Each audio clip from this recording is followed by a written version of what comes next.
Hi guys. Tonight we slip quietly into a world that smells of brine and pine tar, where the boards beneath your feet are slick with frost, and every gust of wind threatens to tear the warmth from your very bones. You stand on the deck of a medieval ship in the dead of winter. Lanterns flicker like fragile stars, the timbers moan, and you are already shivering. You are about to lie down and attempt something nearly impossible, to sleep in these brutal conditions. And let's be honest, if you actually tried, you probably wouldn't survive this. But the story? That will keep you warmer than the crew ever managed. So, before you get comfortable, take a moment to like the video and subscribe, but only if you genuinely enjoy what I do here. And while you're at it, leave a comment with your location and the time right now. I'd love to know who's joining me on this midnight voyage. Now, dim the lights and imagine yourself stepping off into the shadows of history. You trudge across a deck rimmed with frost. The ropes are stiff, frozen in place like the limbs of statues. Your breath hovers in the air, and when you lean over the rail, you see black water glittering with icy foam. The sea is endless, cruel, and indifferent to your comfort. Sailors knew this feeling well. They lived it, night after night, with no reprieve. A medieval vessel was not a floating inn. It was a cramped wooden contraption, hammered together with iron spikes, designed to move cargo or men, not to nurture rest. Still, sailors tried. After a day of hauling ropes with hands that blistered, of shouting into wind that never seemed to end, they longed for sleep. And yet, where could you possibly lie down? Beneath your boots, the deck was slick with brine and sleet. Below, the hold was damp, airless, and crammed with barrels of salted fish, sacks of flour, coils of rope. Comfort was a foreign concept here. One mainstream historical fact is clear. Ships of the 13th and 14th centuries had no standardized sleeping quarters for ordinary sailors. Officers might get a small cabin, but the rank and file? They found space wherever they could on planks, near the mast, curled up beside the cargo. And when winter struck, those places turned into refrigerated coffins of air. The quirky tidbit? Sometimes sailors actually preferred to stay on deck, even in freezing weather, because the smell below rotting bilge water mixed with unwashed bodies and spoiled provisions was unbearable. Can you imagine? Choosing the sting of icy wind over a stinking, suffocating hole? Yet many did. Historians still argue whether medieval crews developed clever bedding solutions we simply haven't found in the records. Some suggest mats of rushes, others scraps of sailcloth layered for insulation. Archaeological evidence is scarce, and so we're left piecing together fragments from shipwrecks and sailor songs. But the consensus is stark. Whatever they used, it wasn't enough to banish the cold. You crouch in the darkness and run your hands along the grain of the deck. It is rough, splintered, biting into your palms. Imagine curling your body here, wrapping yourself in a cloak, stiffened by salt spray. The cold doesn't just seep through, it invades, crawling into your bones. Every creak of the hull echoes like a reminder that the sea is watching, waiting. Sleep feels less like a refuge and more like surrender. And yet, sailors did sleep. Not comfortably, not deeply, but enough to stumble through another day of labor. Some whispered prayers before closing their eyes, their words lost beneath the wind. Others muttered curses at the sea, as though swearing at it might bring a shred of warmth. They were, after all, human. Even in misery, they dreamed sometimes of warm hearths back home, sometimes of food, sometimes of nothing but silence. Picture yourself lying here now. The stars above are bright, so bright they seem almost cruel, sparkling in a sky that gives no warmth. Your shipmates shift beside you, their bodies pressed close, because shared heat is better than none. Someone coughs, someone snores. The air reeks of sweat mingled with tar. The sails overhead snap in the wind like angry whips. Your eyelids flutter, heavy, yet every sound keeps you teetering between wakefulness and exhaustion. You may wonder, why didn't they simply light a fire to warm the space? Sailors sometimes tried, in metal braziers, but the risk of setting the ship alight was too great. Most captains forbade open flame below decks. The crew accepted cold as inevitable, the same way they accepted storms or hunger. Their resilience wasn't born of choice, but of necessity. Now, let the image settle in your mind. Frost clinging to ropes, the sting of salt in every breath, men curled like cats against the timber, dreaming of faraway hearths. This is how sleep began on a medieval ship during brutal winter, not with comfort, but with endurance. You climb down the steep, narrow ladder into the ship's belly. The lantern above swings with each tilt of the hull, throwing crooked shadows along planks nailed together with more faith than precision. You duck, because the ceiling beams are so low that even a small misstep cracks your skull. Here, in this cramped wooden hull, men try to close their eyes and forget the misery of endless winter voyages. The first thing you notice is space, or rather, the lack of it. Medieval ships weren't designed with cozy berths for sailors. Unlike later vessels with hammocks strung in neat rows, these ships squeezed every inch for cargo and function. A cog or a carrack of the 14th century might haul tons of wool, salt or wine, but when it came to the men moving it all, the ship's design was brutally indifferent. You slept where you could fit. A mainstream historical fact reveals that most common sailors in Europe at this time had no dedicated bunks. Officers might enjoy a curtained alcove near the stern castle, but ordinary crew curled up against barrels, wedged themselves between coils of rope, or sprawled across bare planking. Privacy? Forget it. You could hear your neighbor breathe, groan, or mutter in his sleep, and you often felt his elbow in your ribs. Now imagine the soundscape: timbers groaning, rats scratching, and water sloshing in the bilge below. With every sway, barrels shift, ropes creak, and the hull seems to sigh like a restless giant. You stretch your legs only to bump against a chest of tools, or worse, the body of another exhausted man. Claustrophobia isn't an exception here. It is the rule. A quirky little tidbit: in some Mediterranean galleys, space was so tight that men sometimes slept right on the benches where they rowed during the day. Their sweat-soaked clothes froze stiff in the night air, so they woke wrapped in their own salty armor. The smell must have been unforgettable. Imagine centuries of sweat caked into timbers never properly scrubbed. No lavender sachets here. Historians still debate whether ships of northern Europe allowed any kind of layered sleeping platforms for sailors, or if they were simply piled into holds like sacks of onions.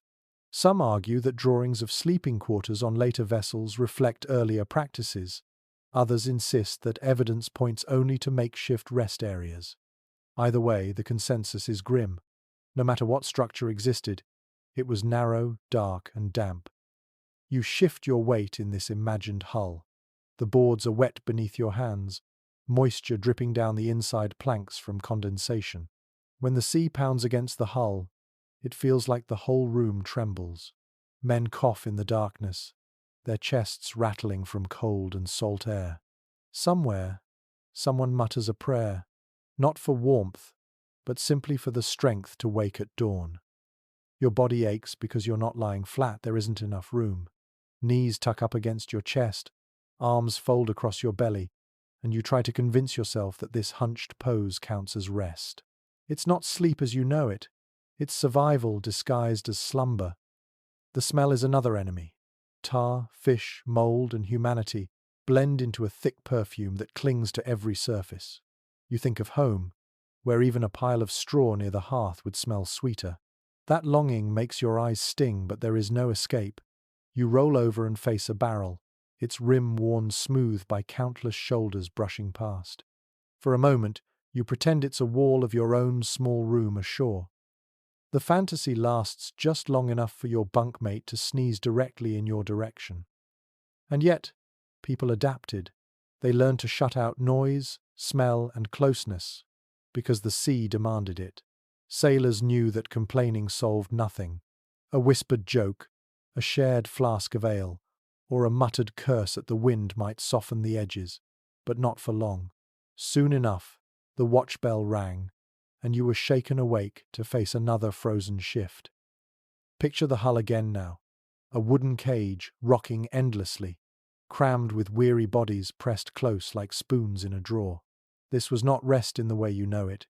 It was stolen time in a box of splintered planks, a reminder that comfort was a privilege reserved for land. You linger in the dim hold, eyes adjusting to the shadows, and notice something missing, something you might expect to see slung from the beams.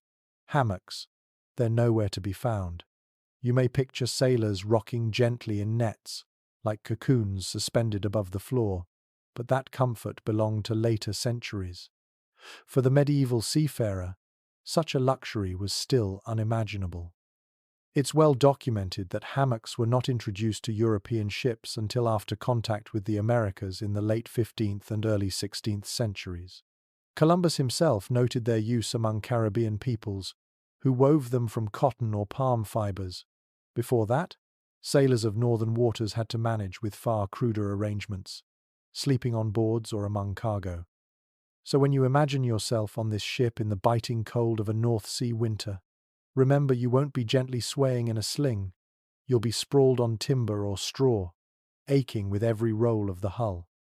One odd practice worth noting is how some crews, desperate for elevation off the damp floor, would fashion rope cradles by looping heavy cord between beams.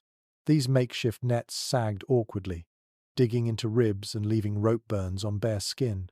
They weren't true hammocks, but they offered a reprieve from vermin scuttling across the planks below. Imagine dozing with rope pressed into your side, only to wake stiff and bruised. A sailor might decide the deck was preferable after all. Scholarly opinion has never fully settled on how widely these improvised rope beds were used. Some argue that shipwreck evidence points to bundles of rushes or hides as the dominant method, with no trace of woven supports. Others suggest that sailors' songs and sketches hint at experimental slings strung beneath deck beams, even if crude. The lack of physical artifacts leaves us with stories and guesses rather than certainty. You can almost hear the arguments, can't you?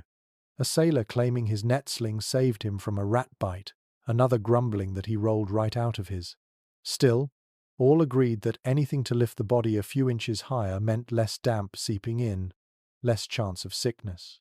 The sea demanded compromise, and comfort was always the last consideration.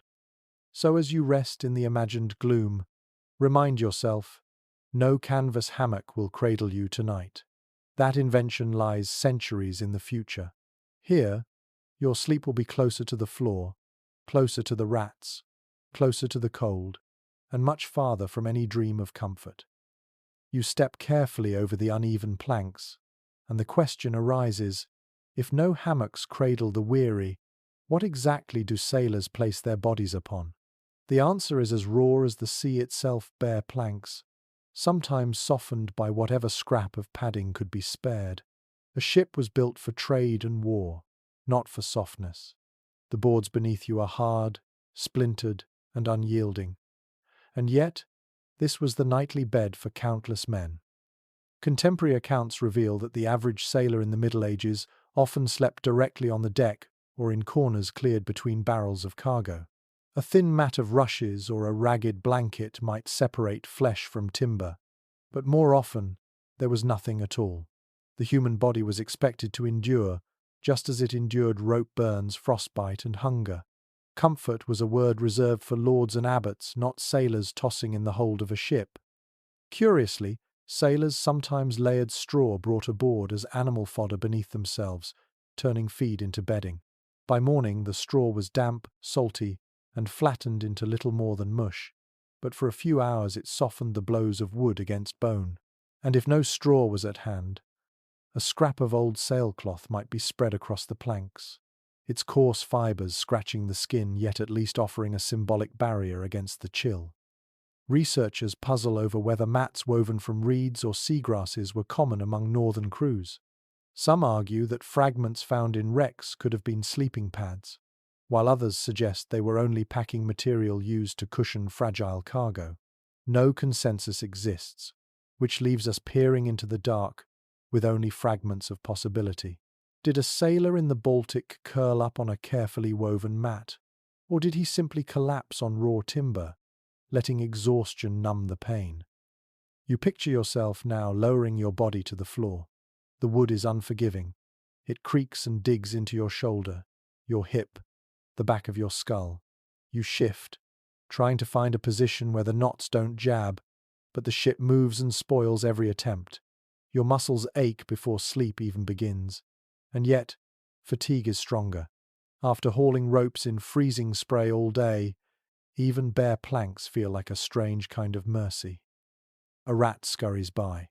You hear its claws clicking against the boards, and you pull your cloak tighter.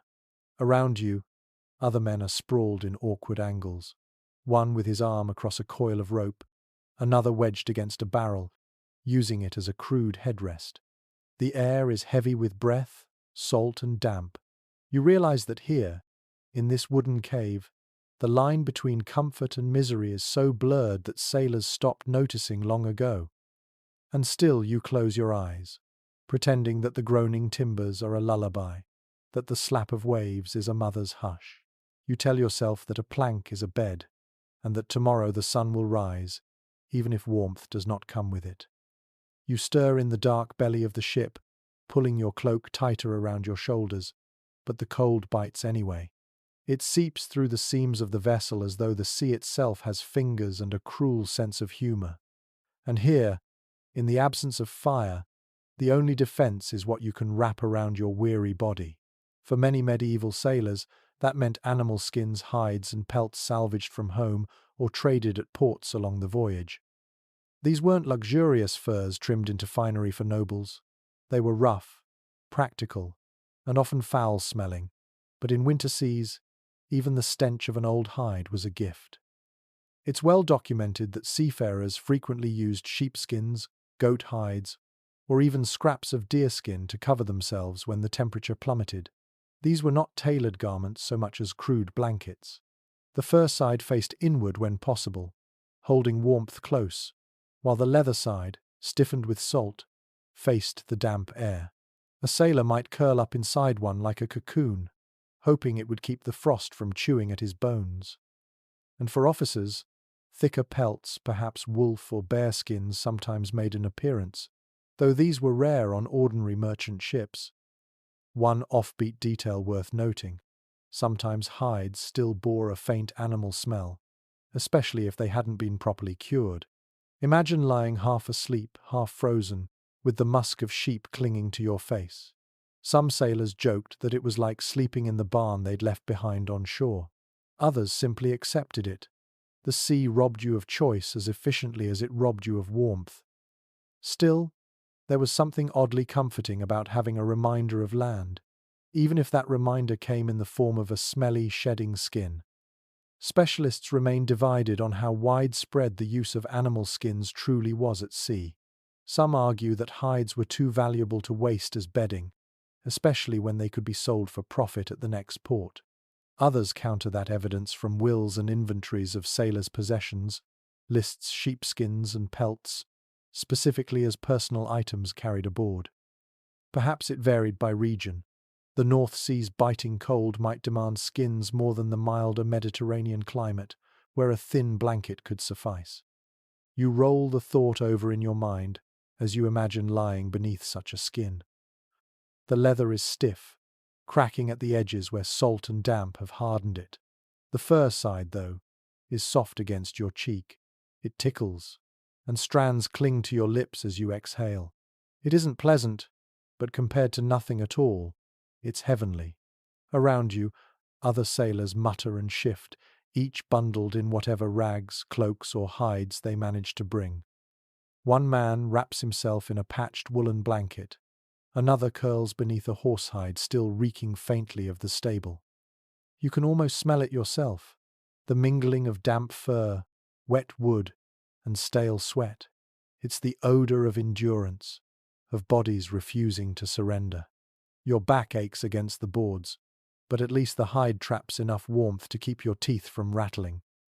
Occasionally, a sailor might trade a precious scrap of fur for food or ale in port, only to regret it bitterly when winter seas set in. Imagine the temptation of bread or strong drink versus the slow torture of frost. Choices at sea were rarely generous. Every trade carried a hidden cost. Those who parted with their hides quickly learned the lesson of the cold, and some never lived to tell it. Picture, too, the camaraderie that such hardship forged. Men huddled together, their skins overlapping, turning a row of half-frozen bodies into one long shared blanket. The warmth of another man's breath might be unwelcome in a tavern, but here it could mean the difference between waking and never waking at all. Beneath the flicker of a lantern, the sight would be almost comical. Grown men bundled like sheep in the very skins of sheep. Yet this was survival, and on a winter voyage, survival carried no shame. What's striking is how this use of animal hides echoes practices on land. In rural Europe, peasants also used sheepskins and goatskins as bedding through the cold months, layering them with straw or rushes. The sea mirrored the land, only harsher, lonelier, and with less chance of dry warmth. The sailor's bed was simply a peasant's bed transported to a rocking wooden cage. As you settle into this imagined hide, your ears fill with the sound of timbers groaning in protest. The ship shifts, and icy spray filters down through cracks in the deck above. Droplets spatter your face, startling you awake each time you begin to drift. The fur keeps your core warm enough, but your nose and fingers still burn with cold. You rub your hands together, tuck them beneath the pelt, and try to dream of hearth fires that never go out. Dreaming itself becomes a fragile thing here. The line between waking and sleeping blurs when discomfort gnaws constantly at your senses. Your body longs to collapse, but your mind resists the darkness, aware that too much cold sleep can be dangerous. You wonder, did sailors of the time ever fear slipping into a sleep that became final? Records don't say, but the thought feels plausible as you fight to keep your eyes open even in this reenacted imagination. And then comes the peculiar comfort. You are not alone. The sailor beside you snores softly, a strange reassurance that life clings stubbornly to him too. Another coughs, hacking through the damp air. These sounds are not peaceful, yet they stitch you into the fabric of a crew bound by shared suffering. The pelts may stink, the boards may bruise, but together you endure the winter sea. What's remarkable is how ordinary this was for them. We shiver just imagining it, yet for the medieval mariner, it was simply another night.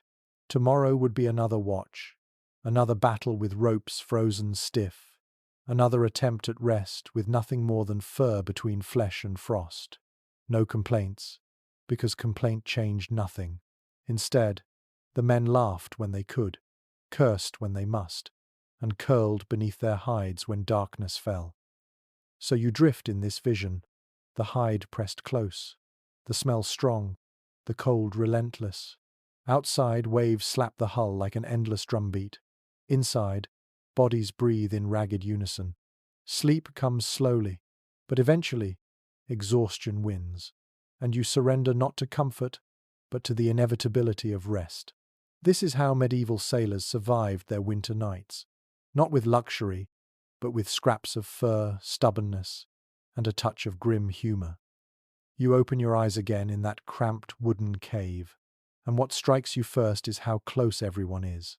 The air feels thick, pressed down by bodies, each man lying shoulder to shoulder in the hold like sardines in a barrel. Privacy is not merely rare, it doesn't exist.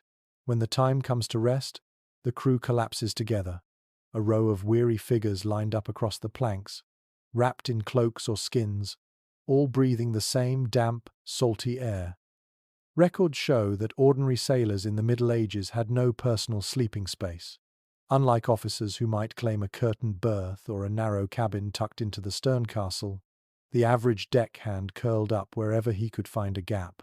Once one man settled, another filled the spot beside him, and soon the floor became a patchwork of limbs, hides, and cloaks. Sleep was communal, dictated by the limited square footage of the ship's hull. A curious little note from travelers' journals describes the experience as a bench of brothers, bound by breath. Imagine the humor of its sailors comparing the closeness of the ship's hold to a monk's dormitory, only without the prayers, the silence, or the fresh rushes changed regularly. Instead, You lay pressed against your comrade's shoulder, both of you shivering, and perhaps you muttered a joke before drifting into shallow dreams. It wasn't camaraderie born of choice, but of necessity, and that made it all the stronger. Scholarly opinion remains divided on whether sailors rotated sleeping spots or if a man claimed the same plank night after night. Some argue that routine mattered, each sailor knowing his small patch the way you might know a bed at home. Others suggest that space was first come, first served, so a latecomer from watch might find himself squeezed into the narrowest gap, legs half draped over a coil of rope. The truth may lie somewhere between, the ship too chaotic for strict assignment, yet too small to allow much variety. Now picture yourself in that line of bodies. Your left arm is pressed against another man's back, and his breath huffs warm air into the darkness. On your right, someone shifts, turning onto his side, his elbow jabbing you in the ribs. The rhythm of the group becomes your lullaby, snoring here, coughing there, a whispered curse as someone rolls over. The sounds mingle with the creak of the timbers, until it's hard to tell whether the groans come from wood or flesh.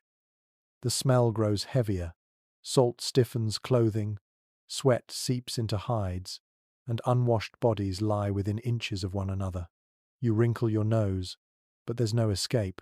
You can't move farther away without colliding with another sleeping form. So you breathe shallowly, letting your mind drift elsewhere, clinging to the idea of clean air you once knew ashore. Strangely, this closeness bred a kind of comfort. When the cold seeped through the planks, human heat became a shield.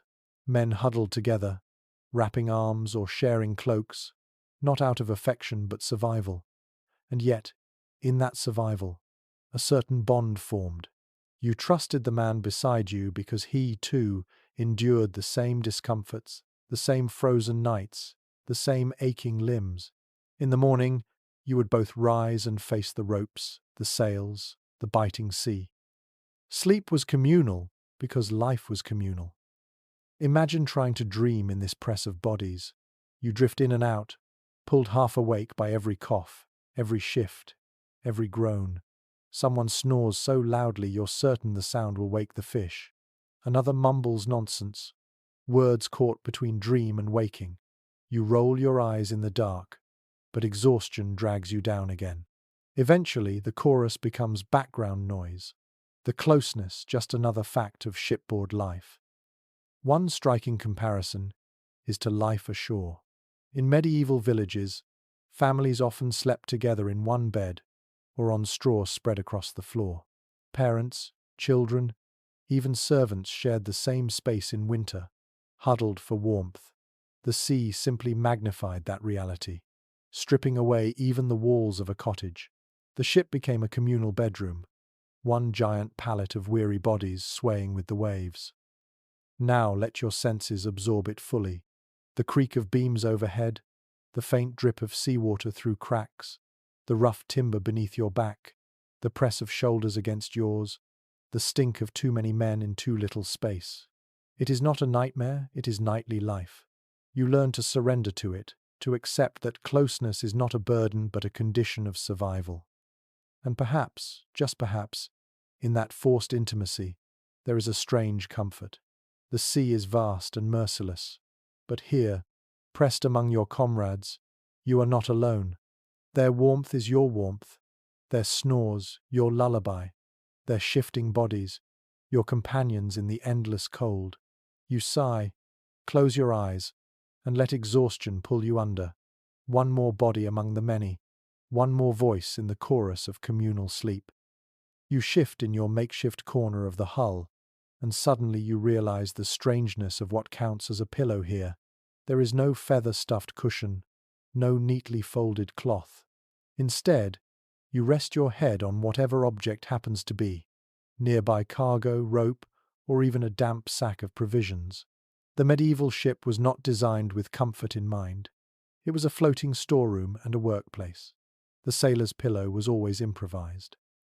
It's well recorded in merchant ledgers and sailors' letters that barrels of salted fish, sacks of flour, or even rolled-up cloaks doubled as headrests during long voyages. A barrel might dig cruelly into your neck, A sack might smell of mildew, and a coiled rope could leave indentations across your cheek. But when exhaustion gnawed at you after hours of hauling frozen rigging, these objects became luxuries. Anything that lifted the skull a little higher, anything that kept your face off the wet planks, was seized upon with gratitude. One odd image that surfaces in scattered anecdotes is of sailors tucking their heads against bundles of sailcloth. Rolled tightly, the sails formed lumpy bolsters, still damp from sea spray. Sailors joked that they were literally resting their dreams on the same canvas that kept them alive in storms. The fabric smelled of tar, salt, and mildew, yet in those conditions it might have felt almost comforting. In the dark, a rough roll of cloth could seem as precious as velvet. Researchers continue to debate whether sailors were allowed to keep personal bags or chests nearby for use as bedding. Some evidence suggests that personal belongings were stowed separately to avoid clutter, while other sources describe seamen using their sea chests as both pillows and footrests. Imagine it, your head on a hard wooden lid that doubled as your entire store of worldly goods. Every creak reminded you of the fragile line between possession and loss. If the sea took the chest, it took both your property and your pillow. You let your imagination settle into the scene. Your cheek presses against a coil of hemp rope, rough strands scraping your skin. The smell is sharp, resinous, with a hint of mildew. You adjust your position, but the rope leaves ridges along your jaw. Beside you, another sailor has his head on a half-empty flour sack. Each time he breathes, a puff of white dust escapes, drifting like ghostly powder into the air. Across the row, someone uses a barrel as a headboard. His neck craned at such an angle you wonder how he'll wake without pain. And yet, these men found ways to adapt. Fatigue dulled the discomfort. Within minutes of lying down, their bodies gave in, and even the hardest barrel seemed softer than it had a moment before. The trick was not comfort, it was surrender. You didn't wait for a pleasant bed. You convinced yourself that whatever object lay beneath your head was good enough. In that act of acceptance, rest came more easily. Imagine trying to dream under such conditions. Your mind drifts, but the sack beneath your skull shifts suddenly, and your head thumps against the plank. You curse under your breath, then tug it back into place, folding the top edge to make a ridge that supports your neck. It isn't elegant, but it keeps you from waking again. The scene grows more vivid as you notice how these objects carried risks as well. A sack of grain might leak, attracting rats to skitter over your face in the dark. A barrel might shift with the motion of the waves, rolling just enough to jar your skull awake. Even coils of rope could turn treacherous, unwinding slightly and tipping your head at an awkward angle. Sleep was never guaranteed, only borrowed, stolen in snatches when the sea allowed it. And yet, there's something oddly human about the inventiveness. You recall how peasants ashore used straw-stuffed pillows or even bundles of rags tied together. Sailors did the same, but with whatever the sea delivered: hemp rope instead of rags, flour sacks instead of straw, sailcloth instead of linen. The parallel is striking. Whether on land or sea, people always sought a way to cradle their heads, to soften the edge of exhaustion with something between bone and earth. Think now of your own body in this setting. Your head rests on a coil of rope, the ship rocking beneath you. Each creak of timber shifts your balance, each roll pressing the rope deeper into your jaw. You sigh, close your eyes, and let the discomfort blur into the background. The rope becomes less a torture and more a part of you, its roughness mingling with your dreams. Perhaps you even dream of fields of hemp, tall stalks swaying in the wind, their fibers destined to follow you to sea. You smile faintly at the irony, dreaming of the very material that digs into your skin.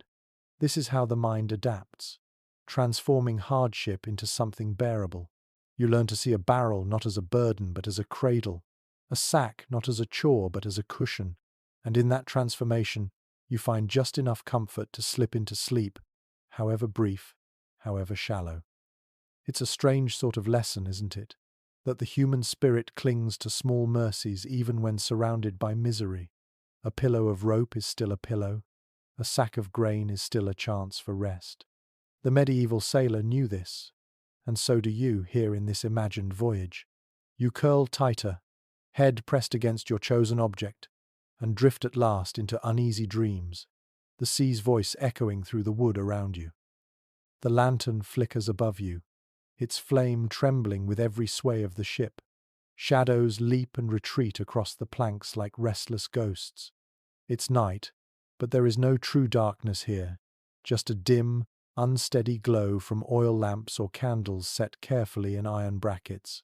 Without them, the hold would be black as pitch, a suffocating void. With them, the crew could see enough to shift into place, to check the rigging, or to stir in their sleep. But those fragile lights carried both reassurance and risk. Contemporary accounts reveal that medieval sailors used simple tallow candles or small oil lamps for night illumination.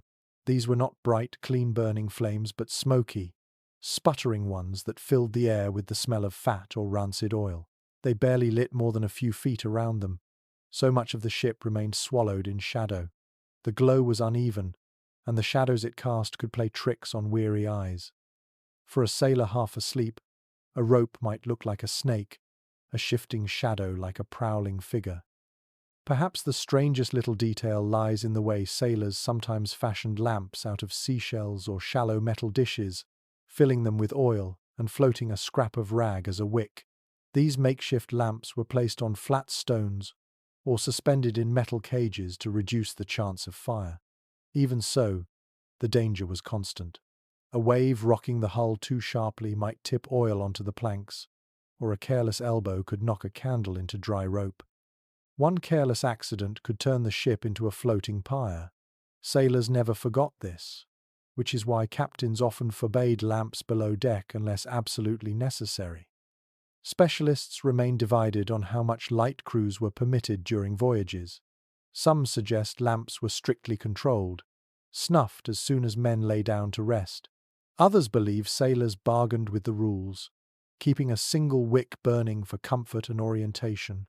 Without surviving ship regulations from every region, it's hard to say. But what is clear is that fear of fire haunted every crew. Ships carried tar, pitch, and rope, all perfect fuel. One ember out of place could end hundreds of lives. You feel it in your imagination, the soft glow of a single lamp trembling against the hull. Your face is half lit, half shadowed. The man beside you shifts, his features flickering in and out of the dark, as though he were two people at once. You hear a cough across the hold and see only the vaguest silhouette. The dimness disorients you, but it is still better than blindness. At least the light reminds you where you are, that you are not alone in a world of endless shadow. The smell, however, is not kind. Tallow candles reek of animal fat, their smoke clinging to clothes already thick with salt and sweat. Oil lamps offer no relief. They spit and crackle, filling the hold with a sharp tang that catches in your throat. You breathe shallowly, but still the stench settles into your skin. For sailors accustomed to foul bilges and rotten food, this may not have seemed unbearable, but to you it is a constant reminder that every sense is under siege. Close your eyes for a moment. Imagine lying down, cloak wrapped tightly, fur pelt over your chest, and a candle guttering nearby. The light dances across the beams above, and each flicker makes the wood appear alive, bending and writhing like ribs of some great beast. You half expect the ship itself to groan louder, to creak and snap in time with the flame. The illusion is enough to keep you restless. And yet, the flame also soothes. Without it, the dark feels suffocating, pressing in from every side. With it, you can trace outlines, the curve of a barrel, the slope of a shoulder, the familiar coil of rope at your feet. The light becomes a tether to reality, a fragile comfort in a place where comforts are few. Picture the sailor's routine. Before bedding down, one man trims the wick, shielding the flame with his palm. Another mutters about the fire risk, urging him to snuff it quickly. But the others plead for a little more glow, at least until they drift off. In the end, compromise rules the night. A single lamp remains, its dim pulse holding the shadows at bay. while the rest of the ship sinks into uneasy quiet. The risk never fades, though. Every sailor has heard stories of ships lost to careless flames. Some tales exaggerate, telling of whole fleets destroyed by a single candle. Whether true or not, the fear lingers. You imagine drifting half asleep, suddenly jolted awake by the acrid scent of smoke, the panic of men shouting, "Fire!" You shiver at the thought, understanding why captains were so strict. Better the cold and dark than an inferno at sea. Still, human beings crave light.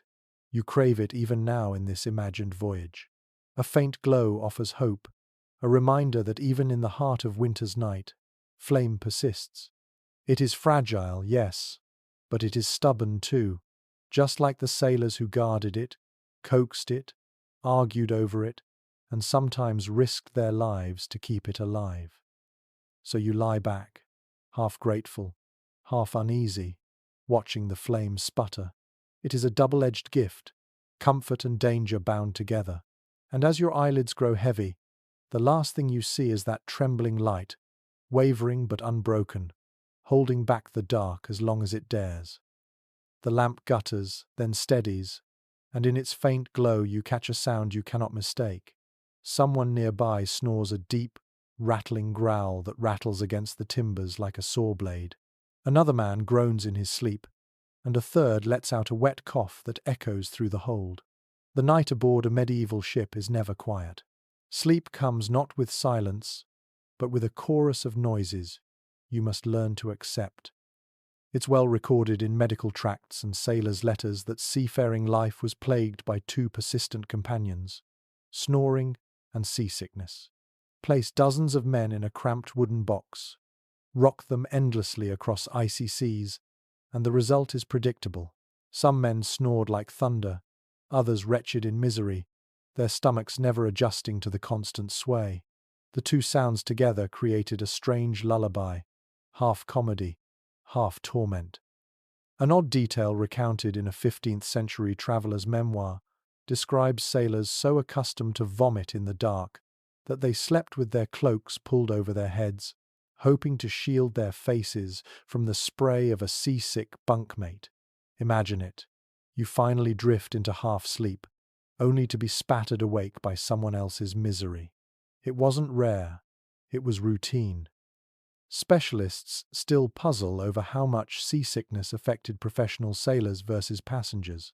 Some argue that men hardened by years at sea developed a resistance, while others insist that no one, however seasoned, could entirely escape the nausea when storms grew violent. Perhaps both are true tolerance built with experience, but never immunity. What's certain is that the sounds of retching and gagging were as much a part of shipboard nights as the creak of the hull. Picture the hold again. You lie curled on a plank, a pelt draped across your chest, and to your left a man snores so loudly you feel it vibrate through the wood. To your right, another shifts, swallows, and then leans over a bucket with a sickening splatter. The smell rises instantly sour, sharp, mingling with the damp odor of bilge water. You gag, but where can you go? The hold offers no escape. You turn your head, press your face into your cloak, and will yourself to think of home. Yet not all sounds are unpleasant. Some sailors hummed softly, lullabies stolen from childhood or chants picked up in port taverns. These murmurs mingled with the rougher noises, weaving a strange tapestry of human resilience. You might wake to a grumble, then hear a gentle tune threaded through the dark, and for a moment the sea feels less cruel. Imagine trying to sleep through this chaos. At first, every noise grates against your nerves, jolting you awake just as you drift off. But fatigue has its own power. After days of hauling ropes and braving spray, your body learns to surrender even in the din. The snores become a rhythm, the coughs a reminder that you are not alone, the retching another piece of the soundtrack. Eventually, you slip under, your brain filtering noise into a kind of background lull.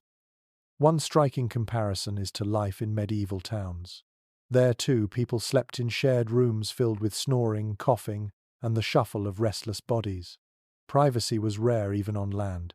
But at sea, the sounds were amplified by wood and water, echoing against the hull, magnified by confinement. The ship was not just a home, it was an echo chamber of human discomfort. Close your eyes in this imagined moment. The lamp flickers, the shadows dance, and the air vibrates with sound. Snores, coughs, retches, murmurs, the slap of waves, the groan of timber. You are not drifting into silence, but into noise, and somehow, that noise becomes your lullaby, carrying you into uneasy dreams. Perhaps you dream of silence itself, an empty field, snow falling without a sound, the hush of wind across open land. And then you wake, back in the hold, reminded that silence belongs to the shore, not to the sea. Here, the night is alive with voices, both human and inhuman, and you must learn to rest in their company. The bell tolls above deck, a muffled clang carried down the hatch, and with it the fragile web of sleep snaps. Your eyes drag open, though your body pleads to stay still. Duty calls always at the wrong moment. On medieval ships, sleep was never a long, unbroken stretch, but a patchwork of fragments, carved into pieces by the relentless rhythm of watches. Contemporary sources describe the ship's time divided into watches, shifts that typically lasted 4 hours. Day and night blurred together into a cycle of work and rest, a rhythm that cared little for sunrise or midnight. A sailor might crawl into his corner of the hull just as another was dragged out of it, like pieces in a sliding puzzle. If your watch fell at midnight, you rose. If it ended before dawn, you collapsed again into the damp planks. Rest was broken, scattered, and never enough. One unusual practice worth noting is how sailors used bells to mark these shifts. The ringing echoed across the deck and down into the hold, a metallic reminder that no man could escape his duty. Even below, wrapped in a pelt, half dreaming of home, the sound pierced you awake. Some sailors joked grimly that the bell was louder in their dreams than in waking life. Imagine being so trained to respond that even when asleep on land, a sailor might startle at the toll of a village church bell, thinking it was time for his watch. No consensus exists among scholars about whether broken sleep damaged sailors' health as severely as it does today. Some argue that men grew accustomed, training their bodies to survive on fragments of slumber, while others insist that chronic exhaustion contributed to the high mortality rates at sea. The truth may lie in the middle. Sailors endured because they had no choice, but the toll showed itself in aching limbs, dulled senses, and shortened lives. You picture the moment. You've just managed to warm your chest beneath a goat hide, your cheek pressed against a rope coil, when the bell rings. A fellow sailor nudges you roughly, muttering that it's your turn. Groaning, you sit up, joints stiff, breath visible in the icy air. You want to curse the sea itself, but words freeze on your tongue. You clamber to your feet, slipping into stiff boots, and drag yourself toward the ladder. Sleep has left your body half-charged, never fully restored. Back above deck, the wind slaps your face, the cold cutting deeper now because your body was lulled into stillness. The stars glitter overhead, indifferent. The rigging creaks, sails snap, and you force your numb fingers to grip the ropes. This is the cruel pattern. Exhaustion followed by labor followed by exhaustion. There is no long reprieve, only the cycle of fragments. When your shift ends, you stumble back below, hoping to reclaim some minutes of rest. But the hold is alive with sound, the snores, coughs, and whispers of men who remain behind. You find your spot again, pull your cloak tighter, and lie down. But sleep doesn't come easily. Your body aches, your mind hums with the rhythm of the ropes you just handled, and you know another bell will soon tear you from this attempt. And yet, men adapted. Over time, they learned to fall asleep almost instantly, to steal rest in any condition. Some could drop into slumber within seconds of lying down, waking at the faintest call of their name. This skill became survival itself, the ability to rest in fragments, to treat minutes like treasures. Think of how different this was from life ashore. A peasant might work from dawn to dusk, and then collapse into hours of uninterrupted sleep, rising with the Sunday. A sailor had no such luxury. His clock was the ship's clock, carved into pieces by bells and shifts, dictated by wind and waves. The sea stole time itself, bending it into cycles that left men weary but unbroken. You imagine yourself lying there again, knowing the bell will sound soon. You breathe shallowly, forcing your body to relax, praying for even a few minutes of oblivion. Your muscles twitch, your eyelids sag, and just as you drift, the sound comes again, a metallic toll that cuts through the dark like a blade. Someone shakes you, and the cycle begins anew. It is a cruel rhythm, but also strangely unifying. Every man aboard shares in it. Every man wakes to the same sound. Every man stumbles through the same exhaustion. The bell is both enemy and companion. Its toll a reminder that you are part of something larger than yourself. A crew bound not just by ropes but by sleeplessness, by the discipline of the watch. And so the night stretches on, broken into pieces, until dawn comes not as relief but as another fragment in the endless pattern of work and rest. You sigh, close your eyes once more, and let yourself be carried into shallow, fleeting dreams, knowing the bell will always find you again. The bell has barely stopped ringing when the first rumble comes, deep and distant. At first you might mistake it for thunder, but soon it becomes unmistakable. The hollow boom of waves striking the hull, the ship shudders, timbers creaking in protest, and the fragile balance of sleep is lost once more. Storms at sea are merciless at the best of times, but in the dead of winter they are a trial of nerves, and for those trying to sleep below deck, they are a torment without end.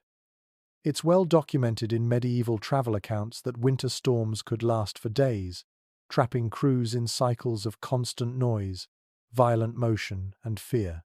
Ships of the period lacked the reinforced hulls or advanced rigging of later centuries. Their wooden bodies groaned under the strain, and every man aboard knew how easily the sea could swallow them whole. To sleep during such a storm was not rest. It was a desperate act of trust in wood, rope, and fortune. One odd detail recounted in sailors' tales is that men often tied themselves to posts or beams while lying down, so they wouldn't be thrown across the hold by the ship's lurching. Picture it. Instead of a bed, you have a plank and a rope around your waist, pinning you in place as the vessel bucks like a maddened horse. The knot might dig into your side, the rope burn your skin, but at least you wouldn't wake sprawled across someone else's legs or worse, sliding into the bilge water that sloshed back and forth at the bottom of the hull. Researchers continue to debate how much sleep was even possible during the height of a storm. Some argue that exhaustion forced men into half-sleep despite the chaos, while others believe true rest was nearly impossible, with sailors instead dozing in brief, startled snatches. Accounts vary, but all agree that storms robbed the body as surely as hunger or cold. The noise alone could drive a man half mad. You hear it now in your imagination. The boom of a wave slamming into the side, the rattle of rigging above, the shriek of wood bending under strain. Each sound is magnified in the dark, each creak a whisper that the hull might split. The men around you groan and curse as the ship lurches again, bodies rolling against each other despite the ropes that hold them. Somewhere a lantern clatters, the flame nearly dying before flaring again, and for a moment you think you smell smoke. Your own body is no refuge. The rocking pitches you from side to side, your stomach twisting in knots. You clutch your makeshift pillow, a coil of rope or a sack, and pray it keeps you anchored. But the motion never stops, never relents. It is as if the sea itself is shaking you awake each time you begin to drift. And then there is the cold. Winter storms do not bring gentle rain but icy spray driven down through cracks in the deck, soaking hides and cloaks. You wake damp, the chill seeping deep into your bones. The man beside you mutters a prayer to Street Nicholas, patron of sailors, and you whisper one yourself, though whether you believe it will help, you do not know. Imagine the smell, the bilge water stirred up by constant motion, the damp hides reeking of wet fur, the acrid sting of tallow smoke barely clinging to its wick. You gag, but there's no fresh air. The hatches are battened down to keep out the storm, leaving you and your crewmates sealed in a wooden box, tossed endlessly on the waves. The air grows heavy with sweat and fear. Some men try to joke, calling the thunderous waves the drummer's song, but the humor is thin. Most simply endure in silence, listening to the hull's groans as if waiting for the final crack. You might press your hands over your ears, but it does no good. The storm fills every sense. It is in the sound, the smell, the taste of salt on your lips, the cold that gnaws at your toes. Think of how different it is from sleep on land. A storm in a village might rattle shutters or howl in the chimney, but you still had walls, a roof, and solid ground beneath you. Here, every gust feels like a hand trying to tear the ship apart. Every wave a fist against the hull. You are not safe. You are never safe. And still, you must try to sleep. Close your eyes in this vision. The noise swells, the ship heaves, and your stomach lurches again.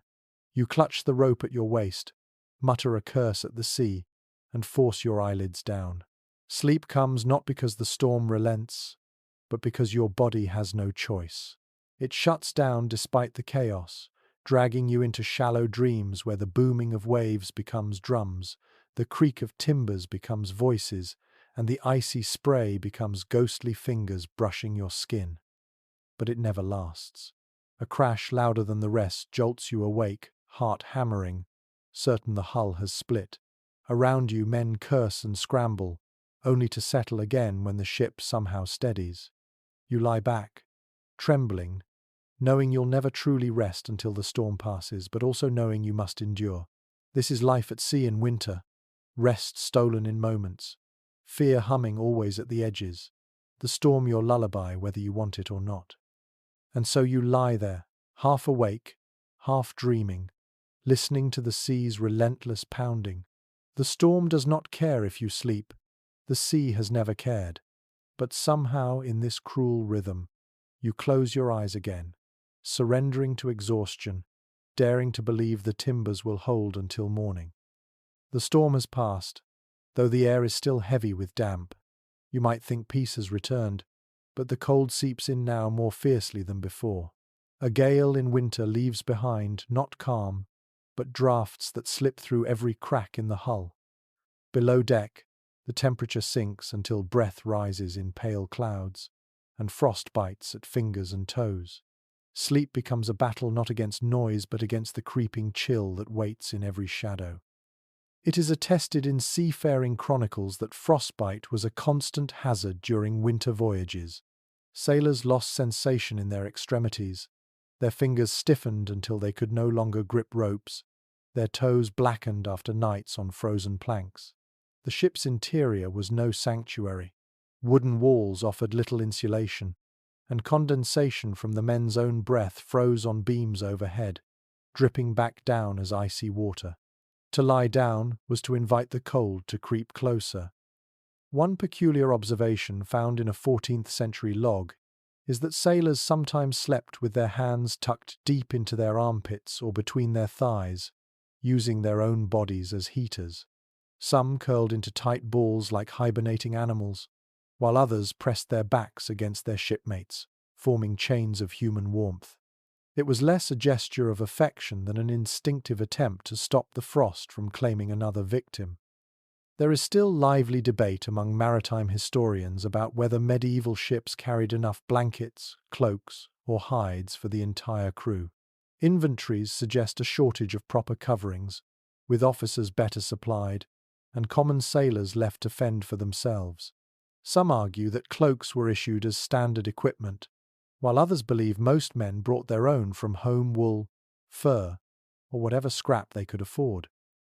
If you had none, you relied on proximity to others and the sheer stubbornness of your body to survive. Picture yourself lying on the hard deck now.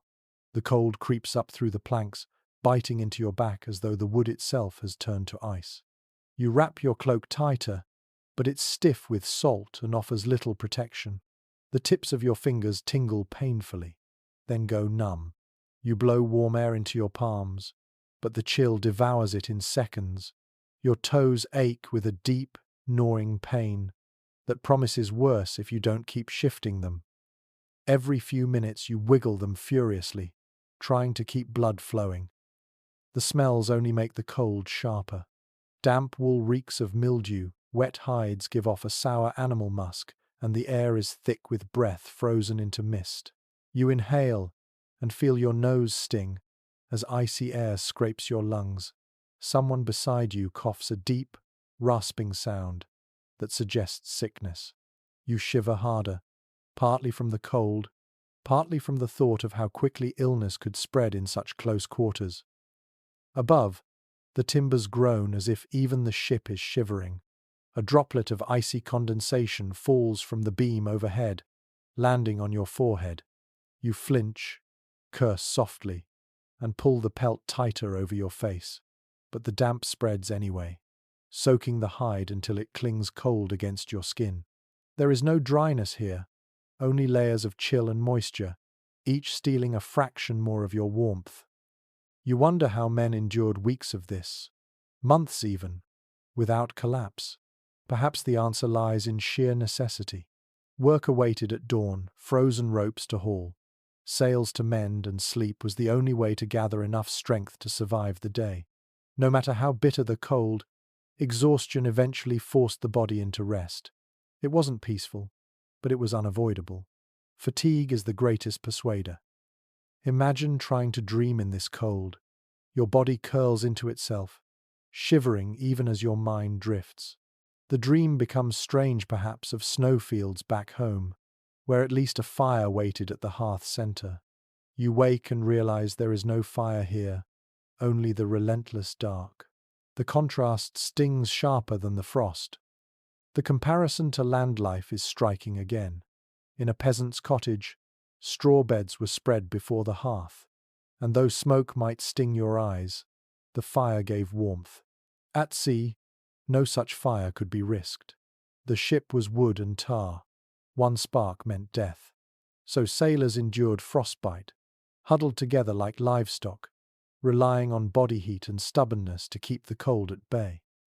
You reach out in this imagined hold, pressing closer to your neighbor. His body radiates a small measure of heat, enough to thaw your frozen hands for a moment. He grunts in his sleep, but doesn't push you away. He knows you'll do the same for him when the cold shifts direction. That small, grudging warmth is more precious than gold. And so the night stretches on, each breath a cloud in the dark, each shiver a reminder that the sea does not forgive. You drift at last into uneasy slumber, frost clinging to your lashes, the draught stealing warmth no matter how tightly you curl. Sleep, here, is not comfort but endurance, a nightly bargain struck with the cold, and one you can only hope to win until morning. You wake with a start, teeth chattering, body stiff as timber. The cold has not lifted, it has burrowed deeper, curling itself into your bones. You reach for your cloak, but it is little more than a stiffened rag. Sea spray has dried into a salty crust, turning the fabric into something closer to parchment than wool. Tonight, your blanket is not soft cloth, but clothes hardened by wind, brine, and frost. Chroniclers of northern voyages describe sailors wrapping themselves in their own garments at night, often still damp from the day's work. The idea of changing into clean, dry clothes for sleep was a dream reserved for wealthier men ashore. On a medieval ship, every tunic and cloak carried the sea in its fibers. The salt stiffened wool until it crackled, and seams rubbed against the skin like sandpaper. Still, men pulled these garments around themselves, because even a stiff shield was better than nothing against the night air. An unusual detail found in a Scandinavian account notes that sailors sometimes layered on every article of clothing they owned before lying down. A man might wear 2 tunics, leggings, and a cloak all at once, then drape a hide over the pile. He became a bundle of cloth and fur, heavy and awkward, but it kept the cold from cutting straight through. When morning came, those layers were peeled away, only to be soaked again in the spray of the day's work. The process repeated until fabric tore or rotted. Specialists remain divided on whether extra clothing was issued by captains or whether sailors had to provide their own. Some inventories list spare cloaks purchased in port, suggesting at least some effort to supply the crew. Others argue these were exceptions, and most men relied solely on what they could bring from home. Either way, it is clear that clothing doubled as bedding, blankets, and even pillows. There was no wardrobe here. Every scrap of fabric was pressed into service. Imagine it. You huddle in the hold, your cloak crusted white with salt. The edges are stiff, crackling as you fold them tighter around your shoulders. You draw your knees up and tuck your chin into the wool, the smell of the sea sharp in your nose. It is like sleeping wrapped in a net of dried seaweed, rough and unyielding, yet you cling to it because it holds at least a ghost of warmth. Beside you, another sailor lies bundled in every layer he owns. His silhouette is bulky, almost comical, but when he exhales, his breath steams from the tiny opening left for his face. You hear him mutter that he dreams of a feather bed, then laugh bitterly at the thought. Everyone nearby chuckles quietly, not because it's funny, but because laughter is easier than despair. The smell of these makeshift blankets is another torment. Salt mixed with sweat, wool mixed with mildew, it creates a pungent haze that clings to every breath. You press your nose into your sleeve, but it makes little difference. At least the stink is familiar. A sailor might even take comfort in it, the way someone on land grows used to the smell of their own hearth smoke. Now consider the touch, the cloak stiff as bark, edges scraping your cheek, seams biting into your neck. You shift, trying to find softness where none exists, and eventually fatigue dulls the irritation. The body learns to accept, even to crave, the weight of salt-crusted cloth as a sign of protection. Without it, the cold would dig sharper, the drafts creep closer, the night feel endless. There are stories, half truth, half legend, of sailors who froze because they gave up their cloak in trade. A mug of ale in port, a night with a woman, seemed worth it in the moment. But once the ship was back at sea, the loss became clear. Without that stiff, salty shield, they shivered until their teeth cracked and their bodies failed. These tales were repeated as warnings, reminders that comfort ashore must never outweigh survival afloat. As you lie in this imagined hull, you realize that the cloak is not merely fabric, it is memory too. Perhaps it was a gift from a mother or wife, or stitched at home before the voyage. Each thread connects you faintly to the land you left behind. The salt has transformed it, stiffened it, dulled its color, but it remains a link to warmth and belonging. To pull it over your shoulders is to carry a scrap of home into the hostile sea. Dreams, when they come, often circle around clothing. Men dream of soft wool blankets, of shirts dried by a hearth fire, of beds where sheets smell faintly of lavender instead of brine. They wake with cloaks stiff against their skin and laugh bitterly at their own foolishness. And yet, those dreams sustain them too. Imagine your own body swaddled in stiff cloth now. Your arms ache from the weight, your skin itches from the roughness, but beneath it all you feel a thin, stubborn warmth. You close your eyes, press your face deeper into the folds, and try to forget the cracks, the smells, the discomfort. For a few hours, you manage to believe this stiff cloak is a proper blanket, and that the ship is a room, and that sleep is not so far away. This is how medieval sailors survived brutal winter nights, with garments hardened by salt, cloaks that stank of the sea, and a refusal to surrender. They did not sleep comfortably, but they did sleep, wrapped in the only shields they had against the cold. You curl beneath your stiff cloak, the cold creeping through every seam, and wonder what your mind will conjure once your eyes finally close. For sailors of the Middle Ages, sleep was never just about the body. It was also a fragile sanctuary for the mind. In the brutal winter nights at sea, dreams became more than idle illusions. They were escapes, brief voyages away from damp planks and gnawing frost. Contemporary writings remind us that sailors longed constantly for home. Letters preserved from mariners speak of hearth fires, families, and the warmth of familiar beds. In their dreams, Men often saw themselves back on land, sitting by the glow of a fire, eating warm bread, and listening to voices they loved. Dreams of home were so vivid that sailors sometimes woke disoriented, momentarily convinced they were back in their cottages, only to open their eyes and find nothing but timber beams dripping with condensation. The shock could cut deeper than the cold itself. One unusual report, tucked into the diary of a Flemish trader who sailed in the North Sea, describes how men sometimes woke laughing, having dreamed of feasts and full mugs of ale, but just as often they woke crying quietly, ashamed of the tears, because the visions of wives or children had felt too real.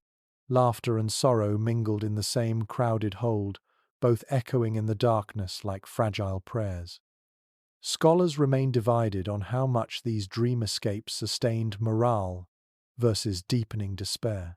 Some argue that they gave men the strength to endure the promise of return, carried nightly in their sleep. Others suggest that waking from such dreams only sharpened the sting of absence, making men more restless, more prone to fights, and less obedient. Perhaps it was both. Dreams a lifeline and a torment, depending on the man and the night. Imagine yourself now, drifting in that half-sleep where the sea's groans blur into voices. In your dream, you are walking across a field dusted with snow, the sky pale and still. A cottage waits ahead, smoke curling from its chimney, and when you push the door open, warmth floods your skin. Your mother or perhaps your wife smiles, pressing a cup of broth into your hands. You sit, sigh, and feel heat seep into your bones. The dream is so complete you forget the ship. But then the hull shudders, a wave crashing against its side, and the dream shatters. You open your eyes, and instead of a hearth you see darkness. Instead of warmth you feel frost. Instead of family you hear the groans and coughs of your shipmates. For a moment, the loss feels unbearable. You turn your face into your cloak, biting back a sob, and force yourself to remember that dreams are only shadows. Still, the memory lingers, like a coal carried in your chest.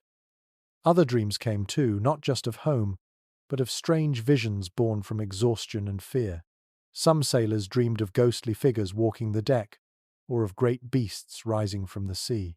One man claimed he dreamed of drowning nightly, only to wake gasping as though seawater filled his lungs. Another muttered of a black dog that visited him in his sleep, its eyes glowing like coals.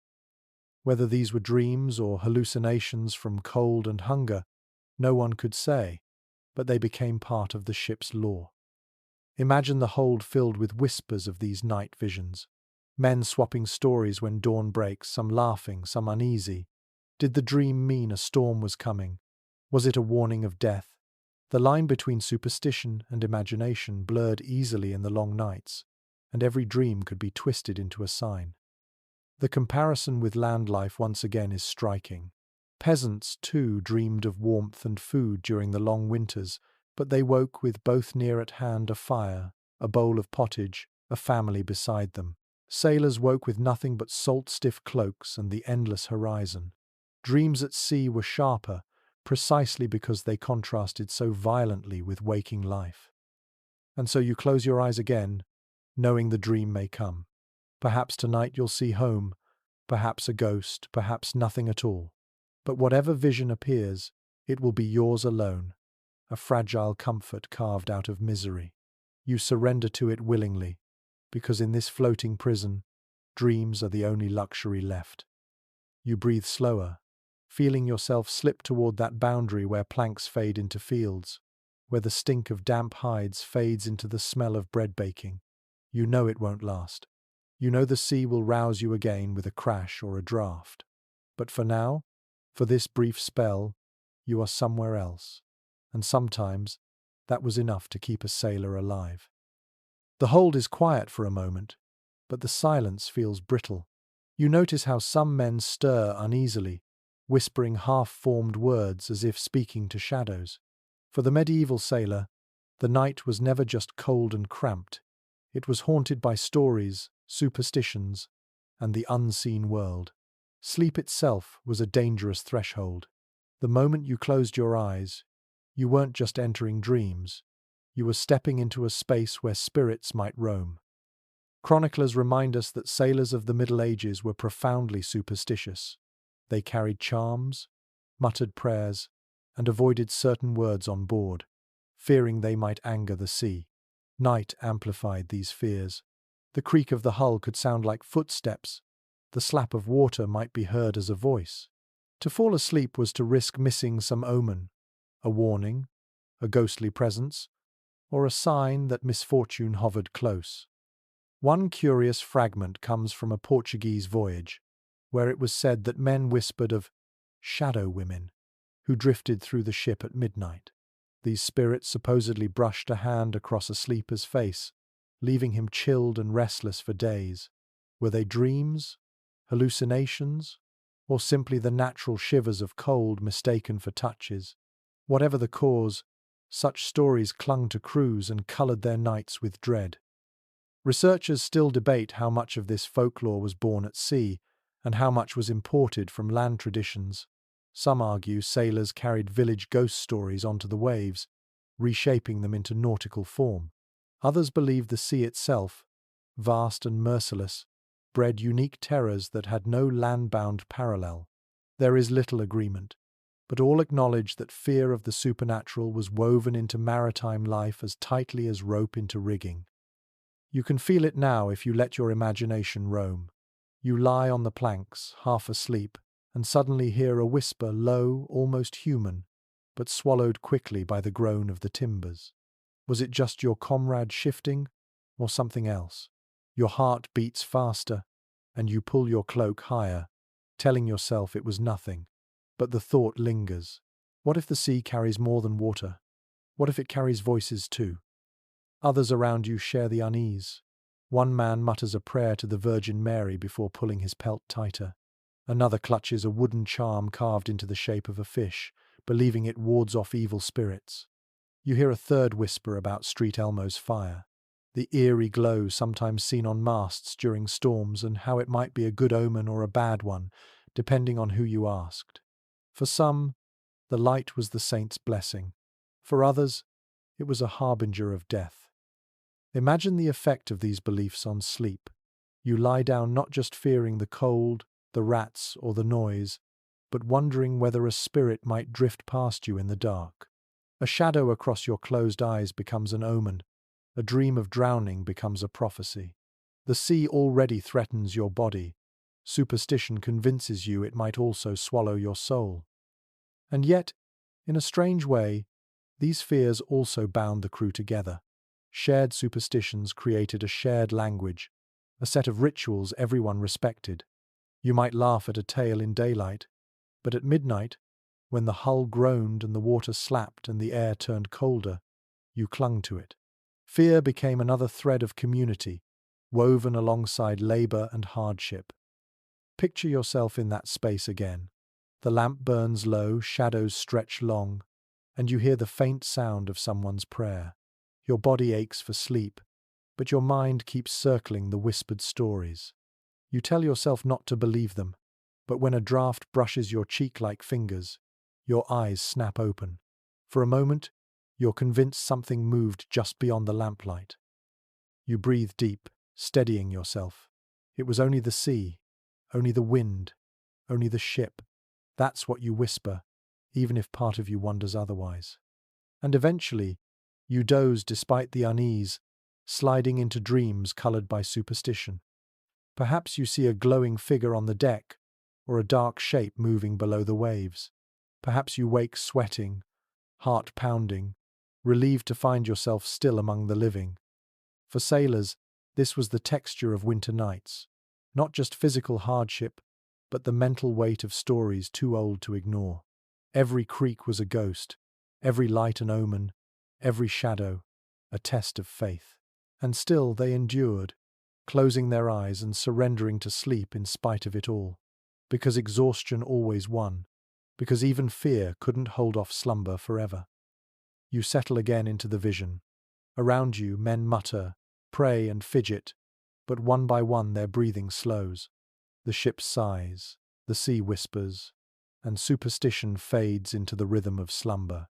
For now, the spirits, real or imagined, remain only at the edge of sight, leaving you to dream in uneasy peace. You are nearly asleep, drifting somewhere between dream and waking, when a sharp movement on the planks jolts you back. Tiny claws, quick and scratchy, scuttle across the boards. A whisk of fur brushes against your ankle, and your stomach twists with disgust. You don't need to open your eyes to know what it is. Every sailor in winter, in summer, in every season, knew this companion, the ship rat. Maritime records and archaeological finds tell us that rodents were unavoidable on medieval vessels. They came aboard with grain sacks, nested in coils of rope, and multiplied quickly in the dark warmth below decks. Crews cursed them, trapped them, sometimes even hunted them for food in desperation. But more often than not, men simply endured their presence. Rats were part of shipboard life, just as waves and winds were. One odd and unsettling detail appears in a 15th century account from a Hanseatic merchant. He describes waking to find a rat nibbling at the salt on his cloak. Imagine it half frozen trying to cling to sleep, only to discover your so-called blanket is dinner for vermin. Others told stories of rats running across men's faces at night, leaving scratches or even biting soft ears. Some men laughed it off, saying the creatures were just fellow passengers, but most shuddered with loathing. Specialists remain divided on how much of a health threat rats posed at sea during the Middle Ages. Some argue they were primarily nuisances, eating food stores and fouling the hold. Others point to their role as carriers of fleas, which in turn spread disease. The Black Death itself travelled in part through maritime trade. Whether sailors fully grasped the danger or not, they certainly noticed the way vermin gnawed into their already fragile supplies, reducing hard-earned rations to crumbs. You shift in your cloak now, trying to shake off the sensation of claws at your ankles. The noise continues, scratches in the beams, squeaks in the corners, the soft rustle of fur brushing against sacks of grain. You roll to your side, pulling your pelt tighter, but a rat scampers boldly across your chest before darting into the shadows. You flinch, mutter a curse, and slap at the plank, though you know it does no good. The rats always return. The smell is unmistakable too. Beneath the sour odor of hides and damp wool lies a sharp, musky tang. Rat droppings scatter across the floor, ground into the planks by boots and bodies. In daylight, men might sweep them aside with a laugh, but in the dark, they feel like proof that the ship belongs more to the vermin than to the crew. And yet, strangely, some sailors found a grim sort of comfort in their presence. Rats were hardy survivors, able to thrive in the harshest conditions. If the vermin were alive and active, perhaps it meant the ship itself still had a chance. A silent, ratless hold could feel eerie, like a warning that something was deeply wrong. Life, however unpleasant, was still life. You imagine the uneasy truce that formed. Men tucked their bread close, guarded their sacks, and cursed when gnawed holes appeared anyway. Some shared scraps deliberately, hoping to buy peace. Others set crude traps, though success was rare. And at night, when claws skittered across bodies and faces, most men simply turned away, pulling cloaks tighter and muttering oaths into the dark. Consider how different this was from land.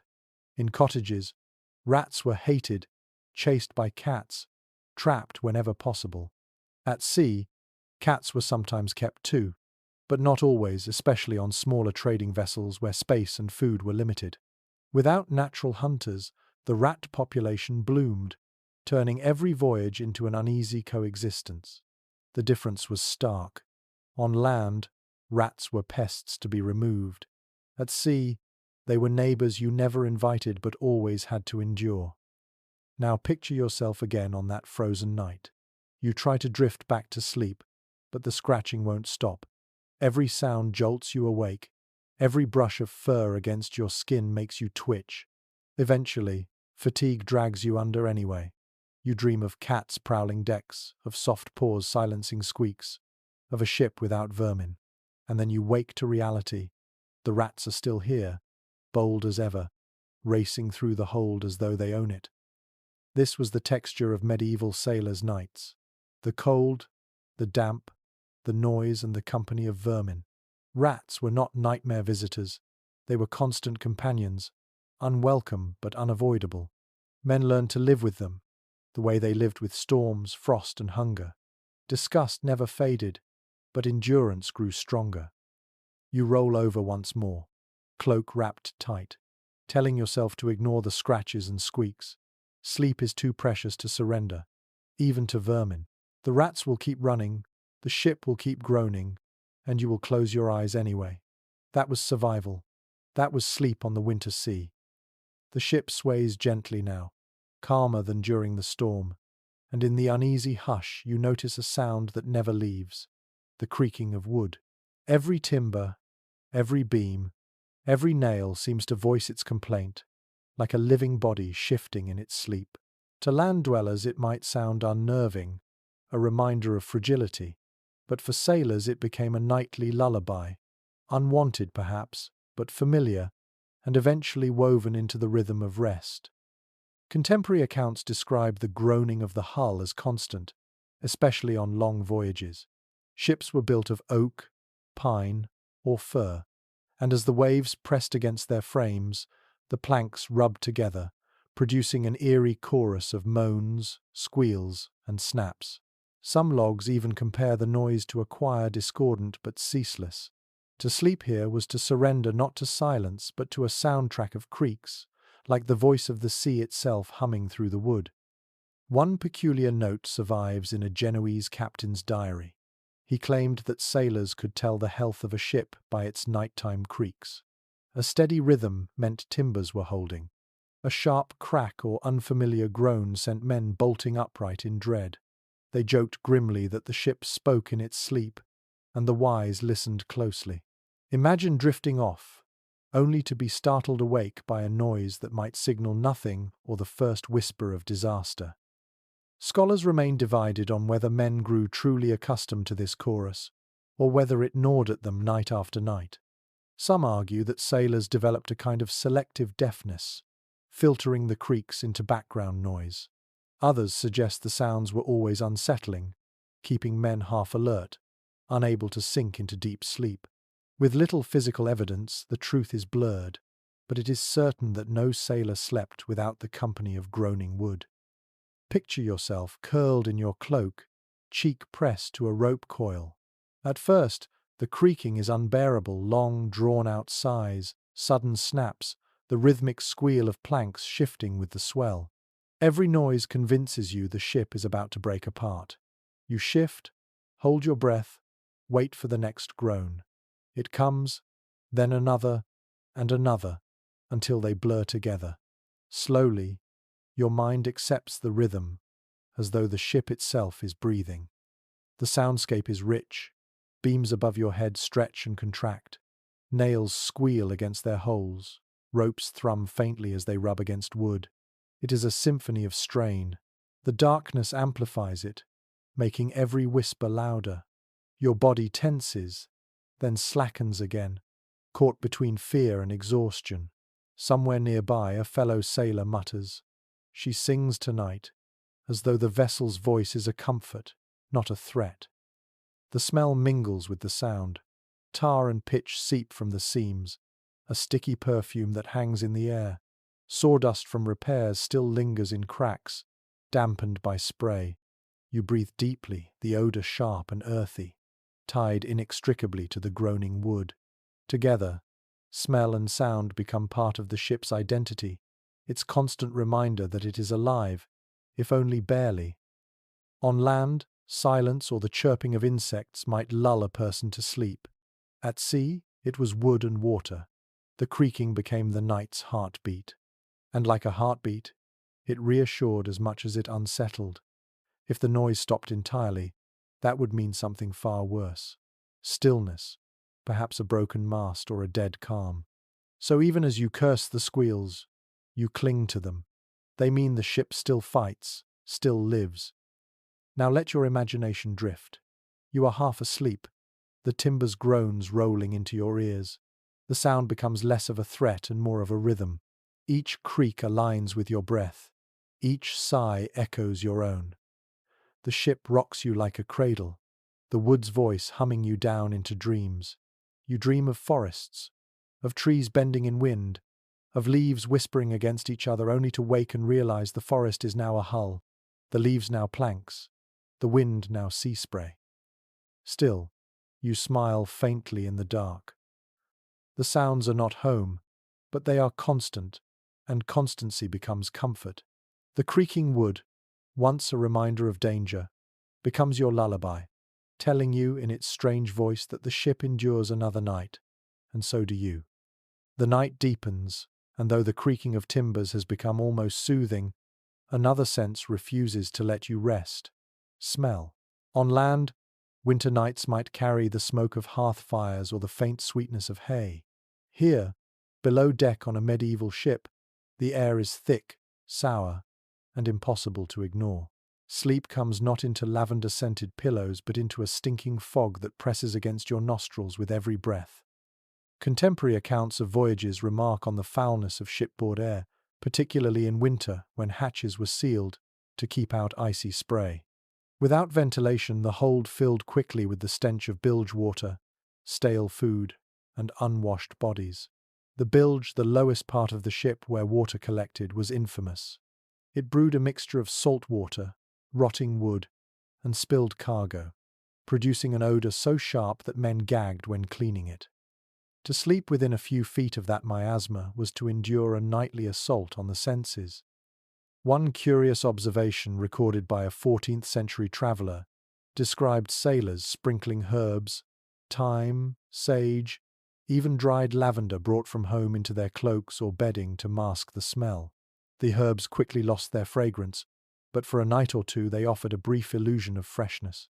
Imagine the irony, clutching a sprig of thyme against your nose as you drift off, pretending for a moment that you are back in a kitchen garden rather than suffocating in a wooden box reeking of rot.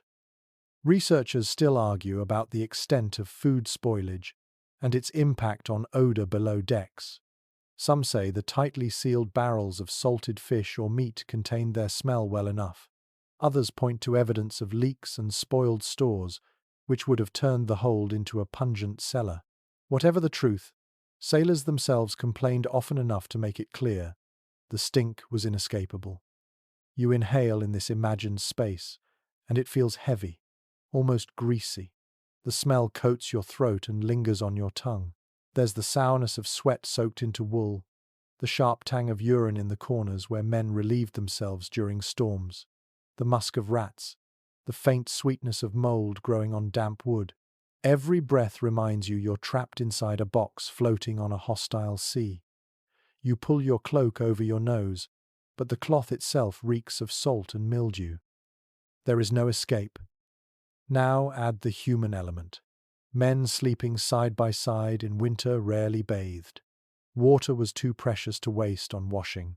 Cloaks stiffened with grime, tunics stained with grease, boots caked in tar and dirt, all of it mingled into one communal smell. Some sailors joked that they could identify their shipmates by scent alone in the dark. Others muttered that they preferred the reek of tar to the stink of bodies.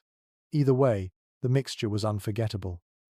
Close your eyes and imagine trying to rest amid this. Every inhalation is a test of willpower. Your stomach churns, your nose wrinkles, but exhaustion pushes harder than disgust. Slowly, the body adapts. The stench becomes background, as the creaks of the hull did. It never vanishes, but you learn to live with it, to dream in spite of it, even to let it lull you.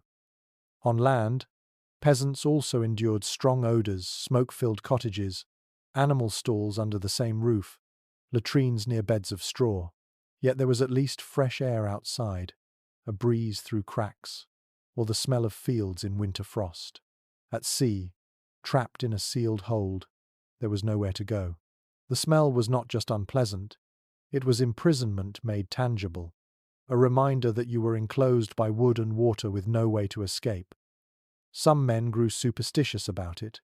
A sudden shift in the bilge's odor was taken as a sign of misfortune, as though the sea itself sent warnings through smell. Others insisted the stench made them sick. a belief not entirely unfounded. Poor ventilation and spoiled air likely worsened disease. When a man coughed blood, some blamed it on the foul air rather than the cold. And perhaps they were right in part. Breathing rot night after night could not have left the lungs untouched. Now imagine your own body in this hold. You press your cloak tighter around your face, searching for a pocket of air less rancid. Your head aches from the closeness of it. Your chest feels heavy, but slowly your eyelids sag. You focus on something else, the rhythm of breathing around you, the groan of the hull, even the scuttle of rats.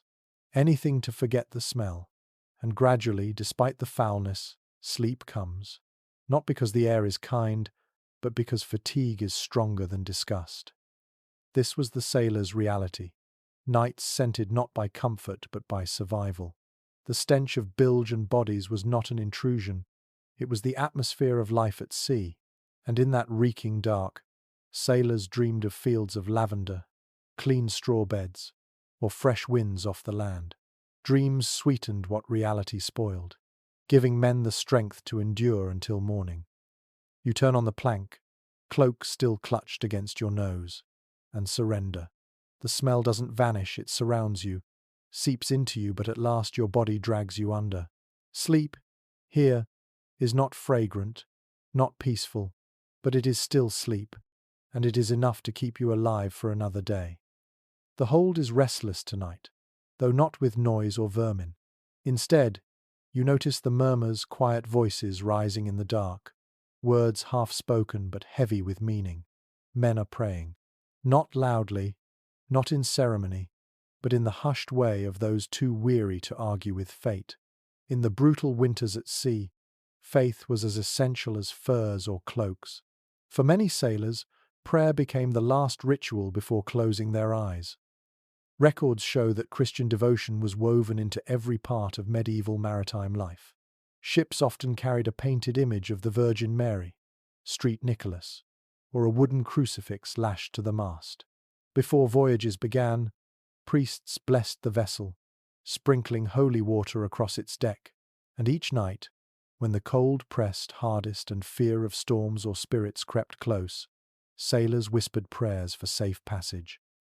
It was not formal liturgy, but survival, simple words muttered into the dark, repeated until fatigue carried the speaker into dreams. One striking anecdote comes from a Catalan voyage where a sailor carved a small cross into the beam above his sleeping spot. Each night, before lying down, he touched it 3 times, convinced it would shield him from drowning in his sleep. Others might hold a rosary bead, or simply trace the sign of the cross across their chest before pulling their cloak tight. These gestures became anchors, small comforts when warmth and quiet were impossible to find.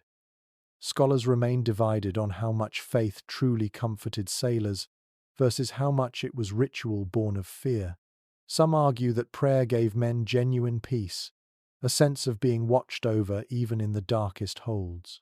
Others suggest it was habit more than conviction, an instinct to cling to tradition in the face of danger, even if belief was shallow. But either way, the prayers were spoken, the rituals kept, and the sea endured them silently.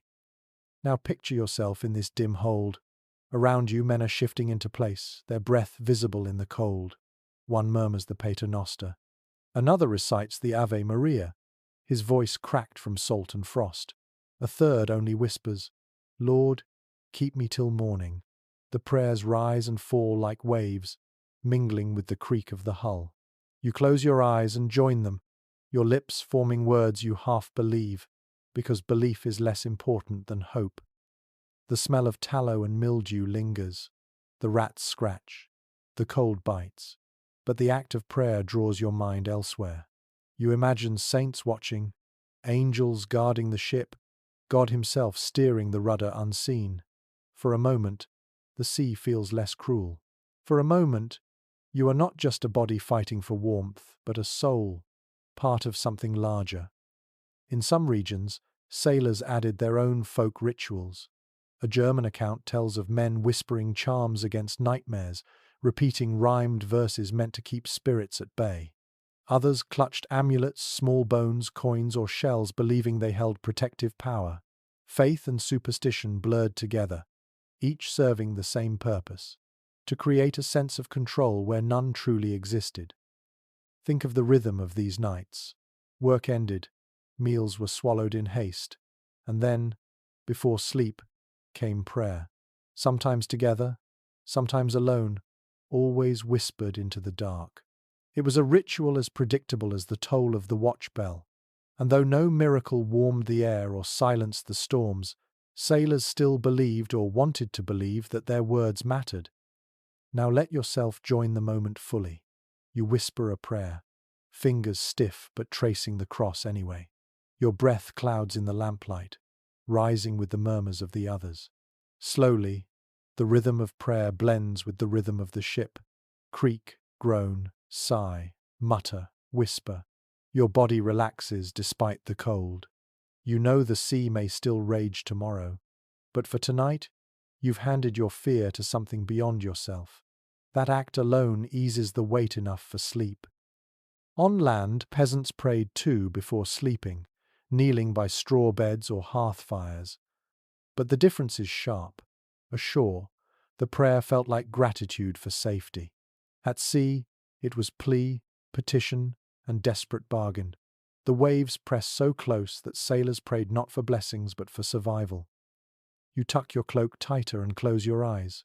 Around you, the voices fall quiet one by one, the prayers trailing into snores, yet their echo remains in your ears, lingering like a lullaby of faith. The ship creaks, the rats scuttle, but you feel steadier than before. Sleep comes not as surrender but as trust, a fragile trust that your whispered words might carry across waves, reaching ears that can hold you safe until dawn. The prayers fade into silence, and you notice another rhythm aboard the ship, the unspoken hierarchy of who sleeps where. Not all men endure the same misery. Even in the belly of a medieval vessel, rank had its privileges, and the distance between an officer's rest and a common sailor's slumber could be as wide as the gulf between sea and land.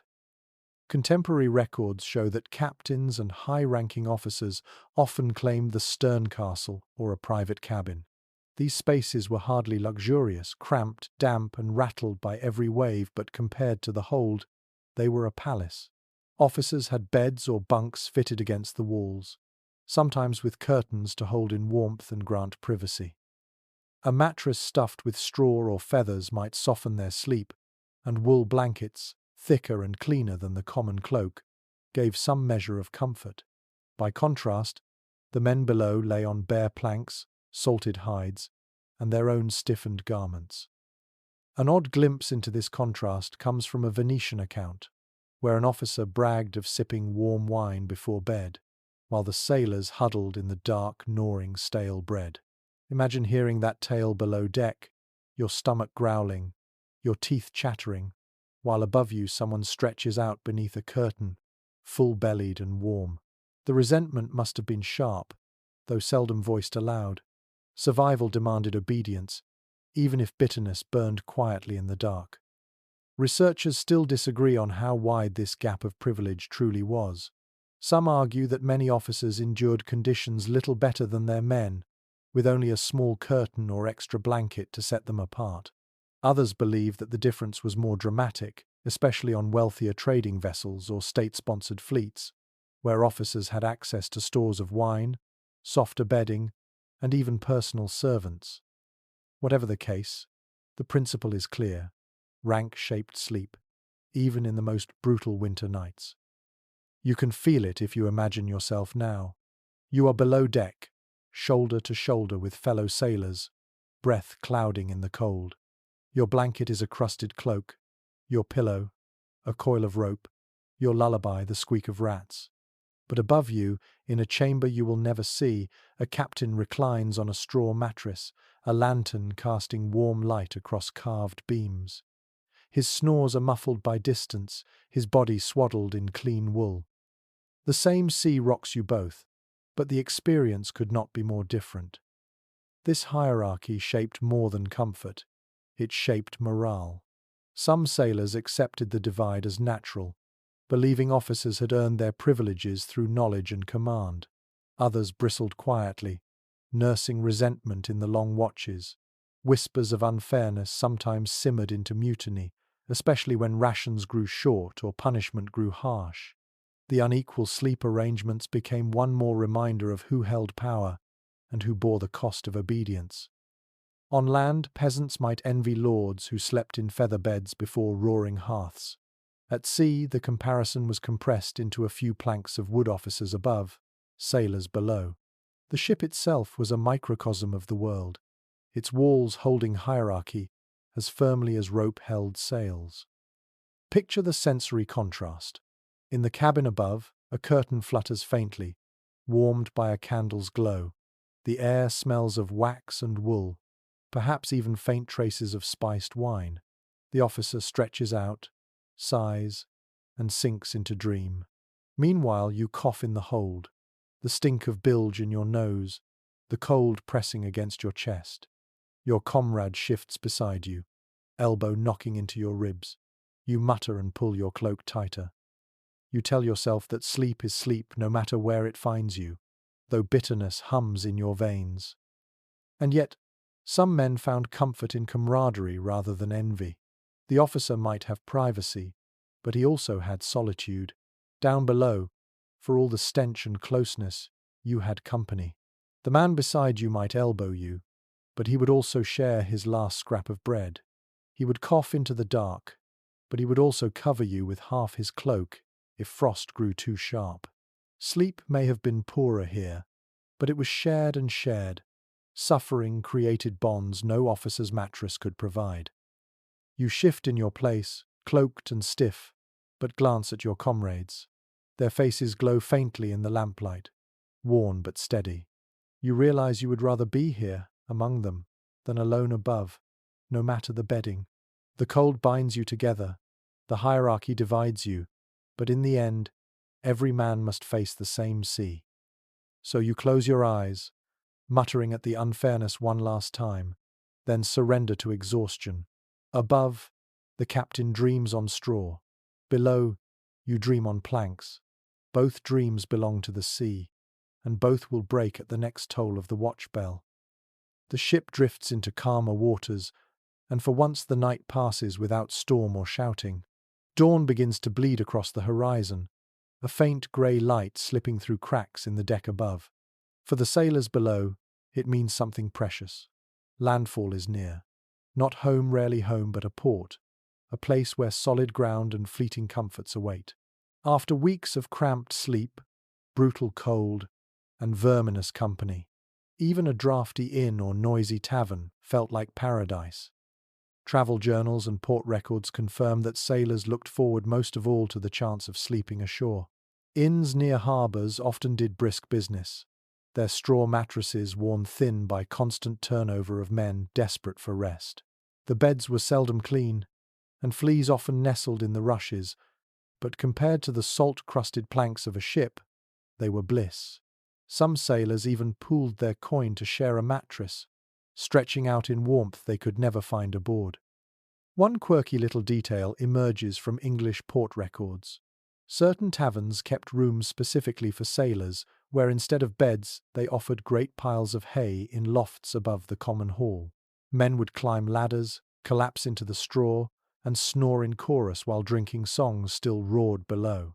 It was rough, itchy, and noisy, but the sense of ground beneath them, unmoving and firm, made it feel luxurious. A man could dream more deeply when the earth wasn't shifting under him. Specialists remain divided on how restorative these portside rests truly were. Some argue that even a single night on a real mattress, near a hearth, revived sailors enough to face weeks more at sea. Others caution that the cheap wine, revelry, and overcrowded lodgings often left men no better rested, hungover, bitten by fleas, and staggering back to the ship at dawn. Both may be true. The relief was real, but fleeting, swallowed again by the sea. Now imagine yourself stumbling through a harbour street at twilight. The smell of fish and smoke fills the air, but so does the scent of bread baking, something you haven't known for weeks. You duck into an inn, coins jingling in your pouch.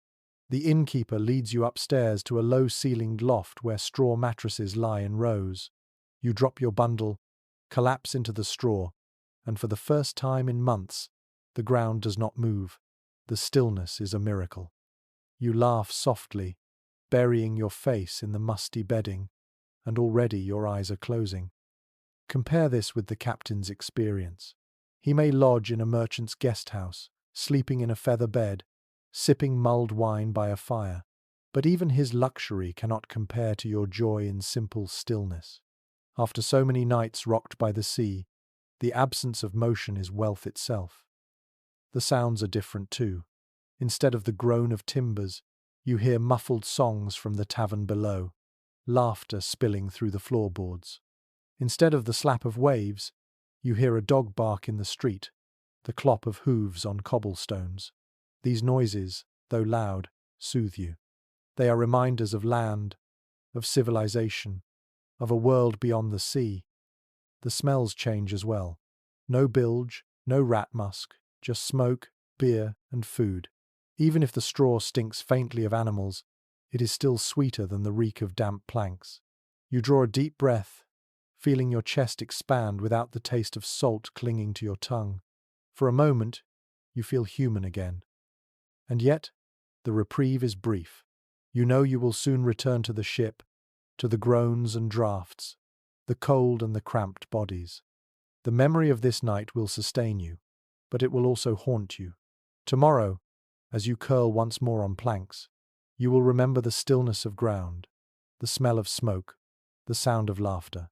The contrast will bite sharper than the frost. But for now, you surrender. The straw scratches, but it doesn't matter. You sprawl, stretch your limbs wide, and feel space around you, something absent at sea. You roll onto your back, gaze at the rafters above, and smile faintly. This night is not perfect, but it is yours, and it is enough to remind you what comfort feels like. You close your eyes, and for once, sleep comes not as a battle, but as a gift. The sweetness of land never lasts. Before long, you're back aboard, back to the sway of the hull and the cold draughts that creep through every seam. And with the return to sea comes the same nightly struggle: how to quiet a restless body, how to coax a mind worn thin by labor into surrender. Medieval sailors, like peasants ashore, turned often to remedies, some practical, some superstitious, some laughably desperate for their sleeplessness. Contemporary accounts reveal that herbs were a common ally. Sailors carried bundles of dried plants from their home villages, chamomile to calm nerves, valerian to soothe aches, or even mint to freshen the stale air of the hold. A sprig tucked into a cloak might not truly induce sleep, but the familiar scent could comfort a man far from home. Herbal brews, when water was available, offered stronger effect, though more often, ale served as the chosen draught. Alcohol dulled the senses, blurred the discomfort, and tricked weary bodies into slumber, even if it left heads aching by dawn. One odd detail appears in a French mariner's journal. He claimed that tying garlic cloves to one's belt warded off nightmares. The logic was part medicine, part magic. Garlic was believed to fight illness and evil alike. Men laughed at the smell, but some swore it kept their dreams free from the black shapes that haunted the night. Imagine a hold thick with the odor of garlic on top of bilge and tar. Unpleasant? Absolutely. But if it eased a sailor's mind enough to close his eyes, it was worth it. There's still lively debate among historians about whether sailors carried formal remedies supplied by captains or relied solely on their own traditions. Some ship inventories list small quantities of medicinal herbs, perhaps intended for officers or emergency use. Others suggest that common sailors improvised, using whatever plants they could trade for in ports, combining them with charms and rituals brought from home. The truth likely varied from voyage to voyage, a patchwork of folk medicines stitched together with stubbornness. Picture the hold in this moment. A sailor beside you chews dried valerian root, grimacing at its bitterness. Another sips from a flask of ale, his eyelids already heavy. A third mutters as he ties a sprig of rosemary to his wrist, believing it will calm his dreams. The air smells pungent garlic, herbs, stale beer, but the ritual brings reassurance. Each man clings to his method as though it were armor against the restless dark. You might try one yourself. You chew a leaf of mint, its sharpness cutting through the stench around you. For a brief moment, your mouth feels cool, clean. The taste anchors you, reminding you of gardens and markets, of land and soil. You close your eyes, breathing in the faint aroma, and though the planks beneath you are as hard as ever, your mind softens, edges blurred by the simple ritual. The remedies weren't always physical. Some sailors trusted charms, small tokens carved from wood, scraps of parchment with prayers, or knotted cords said to bind nightmares. Others believed in sleeping in a certain position, facing east or curling with their heads toward the bow, aligning body and ship with luck. Still others relied on sheer exhaustion, working themselves to collapse, so that when they finally lay down, no thought or fear could hold them awake. On land, peasants relied on similar folk cures. Herbs steeped in broth, charms hung over beds, prayers whispered before sleep. But the difference was scale. At home, remedies were supported by hearth fires and straw beds. At sea, they fought against rats, frost, noise, and the smell of rot. It was like using a candle to hold back the tide. Yet even the smallest flame can give hope, and so men clung to their tricks. Imagine yourself in this hold, a sprig of sage tucked into your cloak, the faint taste of ale on your tongue. Around you, men shift, sigh, and settle. Some cough, others hum softly, still others mumble prayers. You clutch your charm, breathe deeply, and let the herb's scent mix with the sea's reek. It isn't magic, not really. But for tonight, you believe enough to let it work. Slowly, your eyelids sink. Your body aches, but your mind releases its grip. This is the strange resilience of the human spirit, the ability to convince itself of comfort where none exists. Garlic against nightmares, ale against fear, herbs against exhaustion, all half measures perhaps, but enough. Because at sea, enough was all anyone could hope for. And so you drift off, surrounded by smells pungent and sharp, by whispers of charms and faith, by the endless creak of the ship. Remedies old and new fade into background, and sleep shallow, fragile, but sleep nonetheless wraps itself around you once more. The bell has tolled again, though this time it carries a different note, the promise of dawn.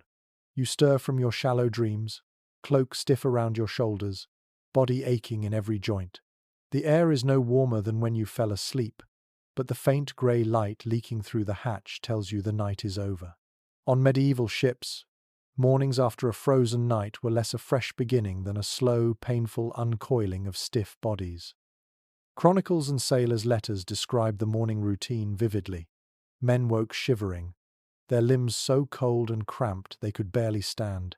Salt-encrusted clothes, worn through the night for warmth, were pulled tighter and stiffened further by frost. Breath misted in the hold, turning the air into a fog of shared discomfort. Some men groaned aloud as they rose. Others muttered prayers of thanks, simply for surviving the night. One striking little note survives in a northern account. Sailors sometimes cracked sheets of ice off their garments before beginning the day's labor. Imagine pulling on boots only to find them frozen stiff, beating them against the planks to soften them enough for your feet. Cloaks left damp overnight could freeze into awkward shapes, forcing men to drape them stiff as boards around their shoulders. A comical image in daylight, perhaps, but in that bitter dawn it was only another trial. Specialists remain divided on whether sailors were given hot food or drink in the mornings. Some argue that broth or warmed ale might have been served when possible, providing a burst of heat after long hours of cold. Others believe such comforts were rare, limited to ports or well-supplied ships. What most agree on is that mornings were grueling, stiff muscles, frozen hands, and tasks that began immediately, long before the sun brought even a hint of warmth. You climb the ladder in this vision, boots crunching against frost. The deck greets you with a blast of air sharp as knives. The horizon is a smear of pale gold, but the wind is merciless, biting your cheeks, stinging your eyes. You tug your cloak tighter, wishing for mittens you don't have, flexing your fingers in a futile attempt to stir blood into them. Around you, other men shuffle, teeth chattering, cursing softly under their breath. The smell of salt is overwhelming, mixed with the sour musk of unwashed clothes. The ship itself seems to sigh as if exhausted too, its timbers creaking beneath the weight of frost. Ice clings to the rigging, glinting faintly in the dawn light. Sailors scrape at it with knives, their hands red and raw, while others haul frozen ropes stiff as iron. The work begins instantly, without pause for warmth or complaint. At sea, survival leaves no room for delay. You notice how fatigue lingers in every face. No one truly slept. They merely endured the night. Eyes are sunken, skin pale, lips cracked from the cold. A man coughs blood-tinged phlegm into the sea, while another clutches his side, wincing from a night spent on unforgiving planks. And yet, they keep moving. Duty outweighs comfort. Habit outweighs pain. The sea has trained them to rise no matter how broken they feel. In contrast, think of mornings ashore. A peasant might wake on straw, stretch beside a hearth, and tend a fire before stepping into the cold. A sailor wakes to frost already in his lungs, his first act to fight ropes or ice, not to sip warmth. The difference is cruel, yet it defined their lives. Sea and land did not just hold different landscapes, they held different rhythms of survival. Now return below deck in your imagination. The men who remain there huddle, reluctant to rise. They rub their hands together, blow into them, slap their arms across their chests. Some mutter that they would sell their souls for a bowl of hot broth. Others joke bitterly, comparing their cloaks to armor made of ice. Laughter cuts through the gloom for a moment, but it fades quickly under the weight of reality. Even so, there are small mercies. Sometimes, the galley fire is lit, carefully guarded to prevent sparks from spreading. A pot of thin pottage or warmed beer makes its way among the crew, ladled into wooden cups. The heat stings your throat, scalds your tongue, but the warmth is heavenly. For a few minutes, your body forgets the frost and remembers what comfort tastes like. You sip, sigh, and lean against the planks. Your body is still stiff, but the warmth spreads slowly through your chest. Around you, men grow quieter, eyes softening as they drink. This is the closest thing to peace the morning offers, a stolen moment of heat, fragile but real. Soon, the work will call again, but for now, you breathe deeply and let your muscles relax. And then it's time. The bell tolls, orders bark, and the ship shakes itself into life. You set down your cup, pull your cloak tighter, and rise. Dawn has come, but warmth has not. The sea demands its due once more, and you follow, weary yet unbroken, carrying the memory of fragile rest into another day. The frostbitten morning has passed, and you find yourself wondering, how different was it for those who never set foot on a ship? If you could slip into the mind of a peasant on land, or a shepherd guarding his flock in winter, would his nights feel the same as yours, cold, restless, and thin? Or was there a comfort ashore that sailors could only dream of? Comparing the two worlds reveals not just differences of circumstance, but a deeper contrast between earth and sea. Chronicles and manorial records make it clear that peasants in Europe also slept poorly during the harshest winters. A thatched cottage did little to block the cold winds, and many families huddled together in one room, often with animals close by for warmth. Beds were straw pallets laid on the floor, sometimes shared by parents, children, and servants all together. Fire was the greatest blessing. Even a small hearth could soften the night chill. Sailors knew no such luxury. They might dream of a smoky cottage, yet the sea denied them flame, allowing only lanterns that warmed nothing.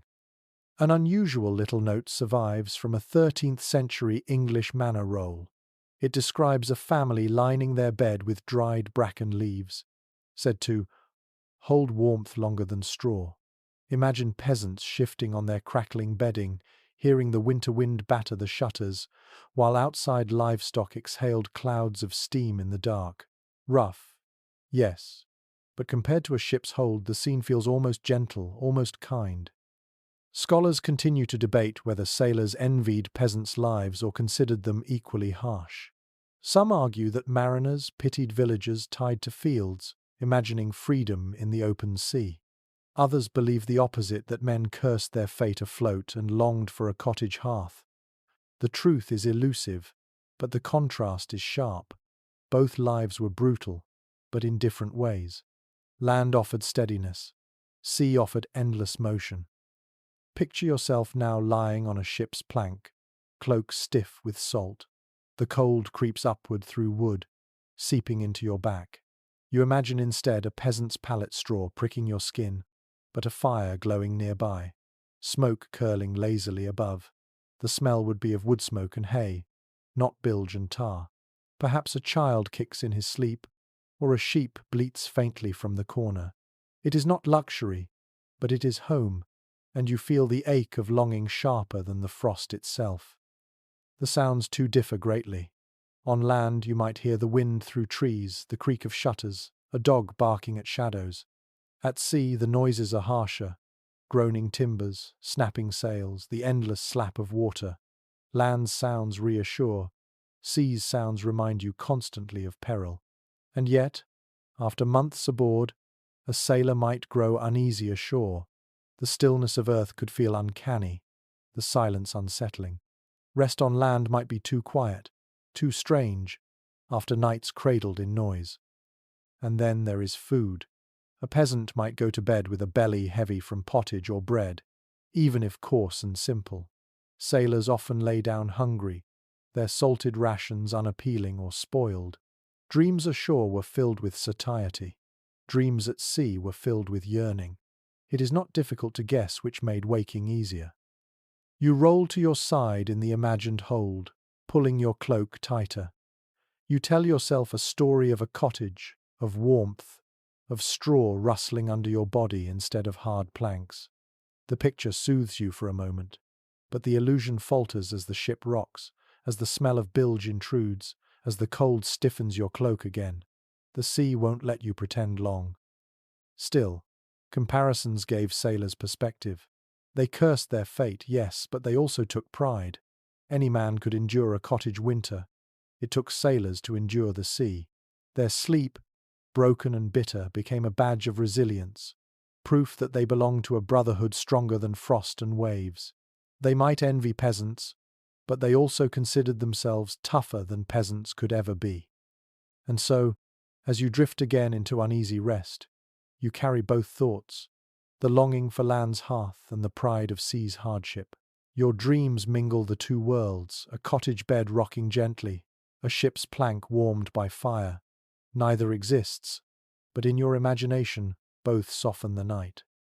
The day at sea drags on, bitter winds numbing your hands, ropes stiff with ice fighting every pull. But when the sun dips low and the ship steadies into a rare calm, a curious opportunity appears. The deck, usually a place of labor, becomes for some sailors a place of stolen rest. In winter, the idea of sleeping above was risky, yet, in the weak light of day, when work slowed and the air held a fragile stillness, men sometimes curled into corners to catch a nap beneath the pale Sunday. Contemporary descriptions of voyages mention these snatched moments of rest. Sailors would slump against a coil of rope, heads bent forward, or lie flat across the deck with arms crossed over their chests. These naps seldom lasted long. A shout from an officer, the crack of a sail, or the slap of spray was enough to wake them. But even a quarter hour of dozing could refresh a body exhausted by nights of frost and broken watches. One quirky account from a Hanseatic logbook describes sailors lying in rows like seals, bellies pressed against sun-warmed planks, sighing with pleasure as though they were bathing in heat. The detail is almost comic. Men half frozen all night, suddenly sprawled out like lazy animals the moment the sun offered mercy. For a short while, dignity mattered less than warmth. There is still lively debate among historians about how common these naps were. Some suggest that discipline aboard stricter naval vessels forbade any idleness on deck. Others argue that on merchant ships, especially when seas were calm, Officers tolerated brief rests, knowing fatigue could endanger the whole crew. What is certain is that men seized any chance, however fleeting, to let their bodies collapse into stillness. Imagine yourself in this moment. The sea is calm, the air crisp, but no longer brutal. You stretch out along the deck, cheek pressed against the wood warmed faintly by the winter Sunday. It isn't much, but compared to the icy hold, the planks feel like a heated bench. You close your eyes, and the light seeps through your lids, a red glow softening the world. For once, the creak of the ship is not a menace but a lull, a rhythm that rocks you gently. The sounds are different here. Instead of snores and coughs, you hear gulls wheeling overhead, the soft slap of water against the hull, the murmur of men speaking low. These noises are almost pastoral, reminding you of land, of rivers, of fields. You sigh, stretch your legs, and drift into half sleep, the cold momentarily forgotten. But risks linger. A sudden wave might drench you, soaking cloak and boots in icy brine. An officer might bark you awake, demanding work.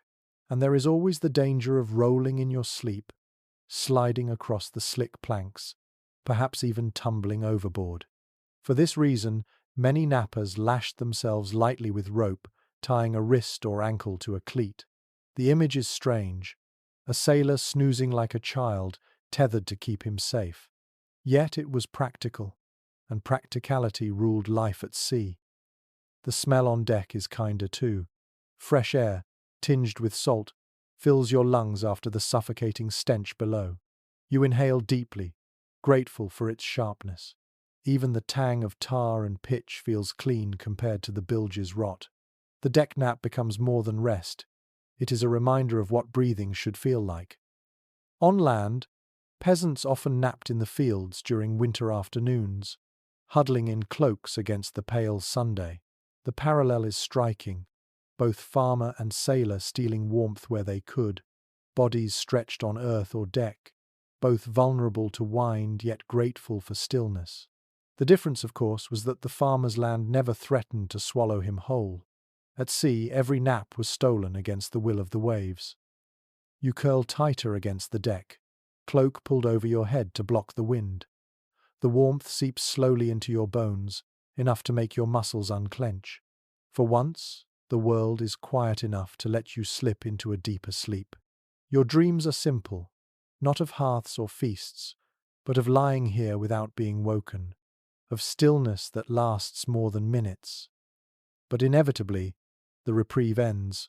A shout comes from the rigging, or the bell tolls, and you jolt upright, stiff and groggy.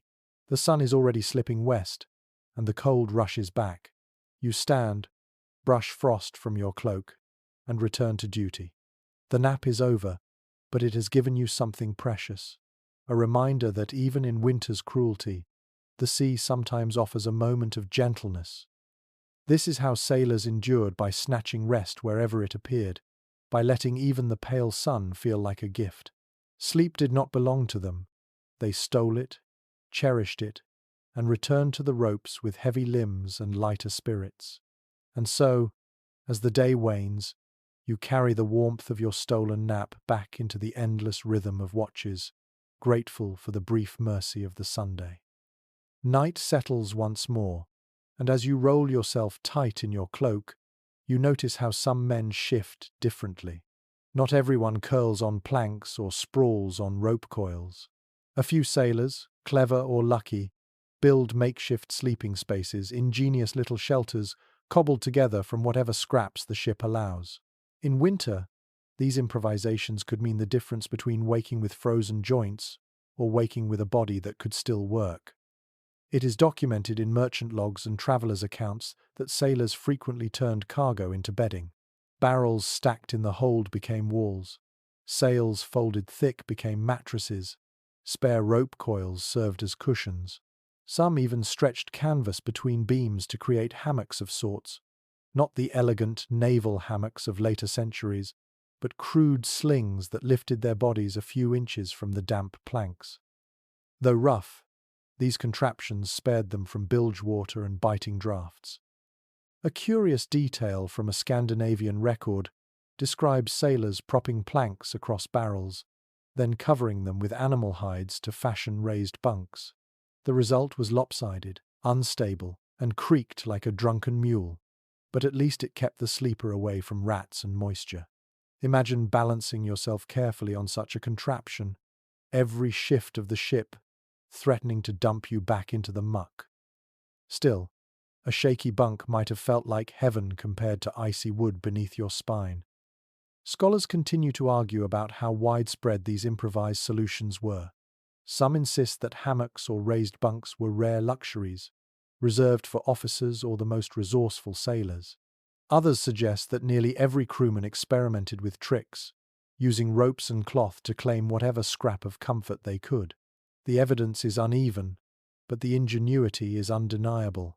Human beings, no matter how poor or desperate, will always try to make their sleep softer. Picture yourself now as one of these lucky innovators. You've rigged a rough sling between two beams with a spare piece of canvas. The cloth smells sharply of tar and salt, stiff from months of spray, but when you ease yourself into it, your body lifts away from the frozen deck. You sway gently, rocked by the ship's motion, almost as though the sea itself is cradling you. For the first time in weeks, you feel the damp recede, the cold biting only your nose and fingers instead of your whole frame. The sounds are different here too. Raised off the planks, you hear the groan of timbers more distantly, muffled by the air beneath you. Rats scurry below, but they do not brush your face or nip at your boots. You sigh, shifting into the canvas, and let your muscles unknot slightly. The sway is strange, but after a few minutes it soothes you, lulling you towards sleep with a rhythm that feels almost kind. Others in the hold glance at you with envy, muttering jokes. "Look at him swinging like a lord," someone grumbles. Another chuckles. "He'll tip himself into the bilge before morning." You laugh too because the contraption may very well fail. But for tonight, you feel clever, almost rich, lifted just enough to imagine comfort. The smell of the hold still surrounds you, tar, mildew, sweat, but in your sling it feels a little less oppressive. You tuck your cloak around yourself and breathe slowly, imagining that you're not in a ship at all but in some strange bed built in the rafters of a barn. The dream grows stronger with every minute of warmth you manage to trap in your cocoon. On land, peasants also improvised in winter, laying straw thicker, hanging cloth against drafts, or sleeping in haylofts above animals to steal their heat. The instinct is the same. Take what the environment offers and twist it into survival. Sailors simply had fewer materials: rope, canvas, barrels, hides, and so their inventions carried the scent of the sea rather than of fields. And yet, not all improvisations were safe. There are stories of men tumbling from raised planks during storms, cracking ribs or worse. One legend tells of a sailor who built a hammock so precarious it spilled him straight into the bilge, where he nearly drowned in foul water before comrades dragged him out. The joke lasted for weeks, but the fear lingered too. Still, the risk was worth it. To be lifted from the planks was to escape the worst of the cold and damp, to dream without rats brushing your cheek, to feel for a short time as though you had carved out a corner of dignity. It was proof that even on the most brutal nights, a little ingenuity could steal back some humanity from the sea. You shift in your sling, cloak pulled close, and close your eyes. The hold hums with snores, coughs, and whispers, but you sway gently, rocked not by misery but by your own invention. Sleep comes easier here. Dreams carry you not into cottages or taverns this time, but into the strange satisfaction of survival, of having tricked the sea, if only for a night. And when you wake, stiff but not frozen, you smile faintly. The planks below are still hard, the cold still cruel, but you know you've found a way to rest. Improvisation has given you something priceless, not comfort, but enough relief to endure another day. The canvas sling creaks as you climb out, feet touching the frozen planks once more. Morning brings no mercy. The cold gnaws, the ropes stiffen, and the watch bell rings as though it enjoys your misery. But winter voyages did not last forever. There came times when the ship pressed into southern waters, or found itself in a gentler season, and with warmth came a very different kind of sleep. To understand how sailors endured brutal cold, you must also imagine the strange relief when the frost finally broke. Records from Mediterranean voyages tell us that warmth at sea changed everything. Sailors stripped layers, spread sails and clothing to dry, and lay on deck in the open air to rest. Instead of huddling like animals beneath hides, they sprawled like lizards under the sundae. Sleep no longer meant curling into a tight knot for survival, it meant stretching wide, bodies uncoiling, limbs slack with comfort. The change was so dramatic that some accounts describe sailors laughing aloud at the novelty of feeling heat on their skin while drifting into slumber. One peculiar detail comes from a Genoese chronicle. Sailors on summer voyages sometimes slept naked on deck, their clothes hung on lines around them to dry. The sight of an entire crew stretched out unclothed beneath the stars must have been equal parts comical and serene. For men used to winter's cruelty, the chance to let their skin breathe was intoxicating. Of course, risks remained: sunburn by day, sudden squalls by night, but for those hours, comfort was real. Specialists still puzzle over how these moments of warmth shaped morale. Some argue that southern voyages allowed sailors to recover from the toll of colder journeys, strengthening both body and spirit. Others suggest that too much comfort bred laxity, dulling the discipline forged in hardship. Perhaps both were true, depending on the crew. What is certain is that warmth transformed sleep from a battle into a pleasure, rare and deeply cherished. Imagine yourself now lying on the deck, cloak set aside, the wood beneath you warm from a day's Sunday. Your back presses into it and feels not pain, but comfort. The air smells different, too less of rot and bilge, more of salt mingled with herbs and spices carried on southern winds. You breathe deeply, chest rising in steady rhythm, as gulls cry above. The sea's slap against the hull is no longer menace but music.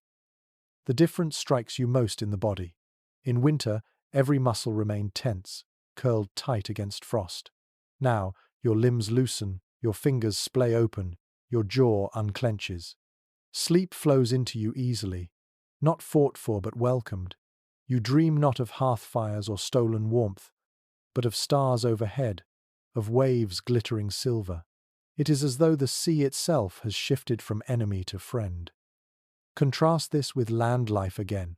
In summer, peasants also found ease in warmth, stretching on straw pallets by open windows, letting breezes carry them to sleep. But their nights could be sweltering, insects biting, air heavy with heat. At sea, though warmth could be fierce by day, the night often brought cool winds, allowing sailors to rest more easily under stars. For once, the sea seemed generous. Still, dangers lingered. A sudden gust could topple a dozing sailor, rolling him across the deck. A squall could drench men before they stirred. And in southern waters, insects or unfamiliar pests could bite, leaving rashes or fevers. Comfort was real but never absolute. Even in warmth, sailors learned to keep one eye half open, one ear tuned to the bell. You shift in your imagined dream, hearing the murmur of men around you. They joke softly, their voices lighter than in winter. A man sings a verse of a tavern song, another hums along. The sound is not desperate this time, but playful. The hold below, with its frost and bilge, feels far away. Tonight, sleep is almost like it is on land, free, soft, without fear.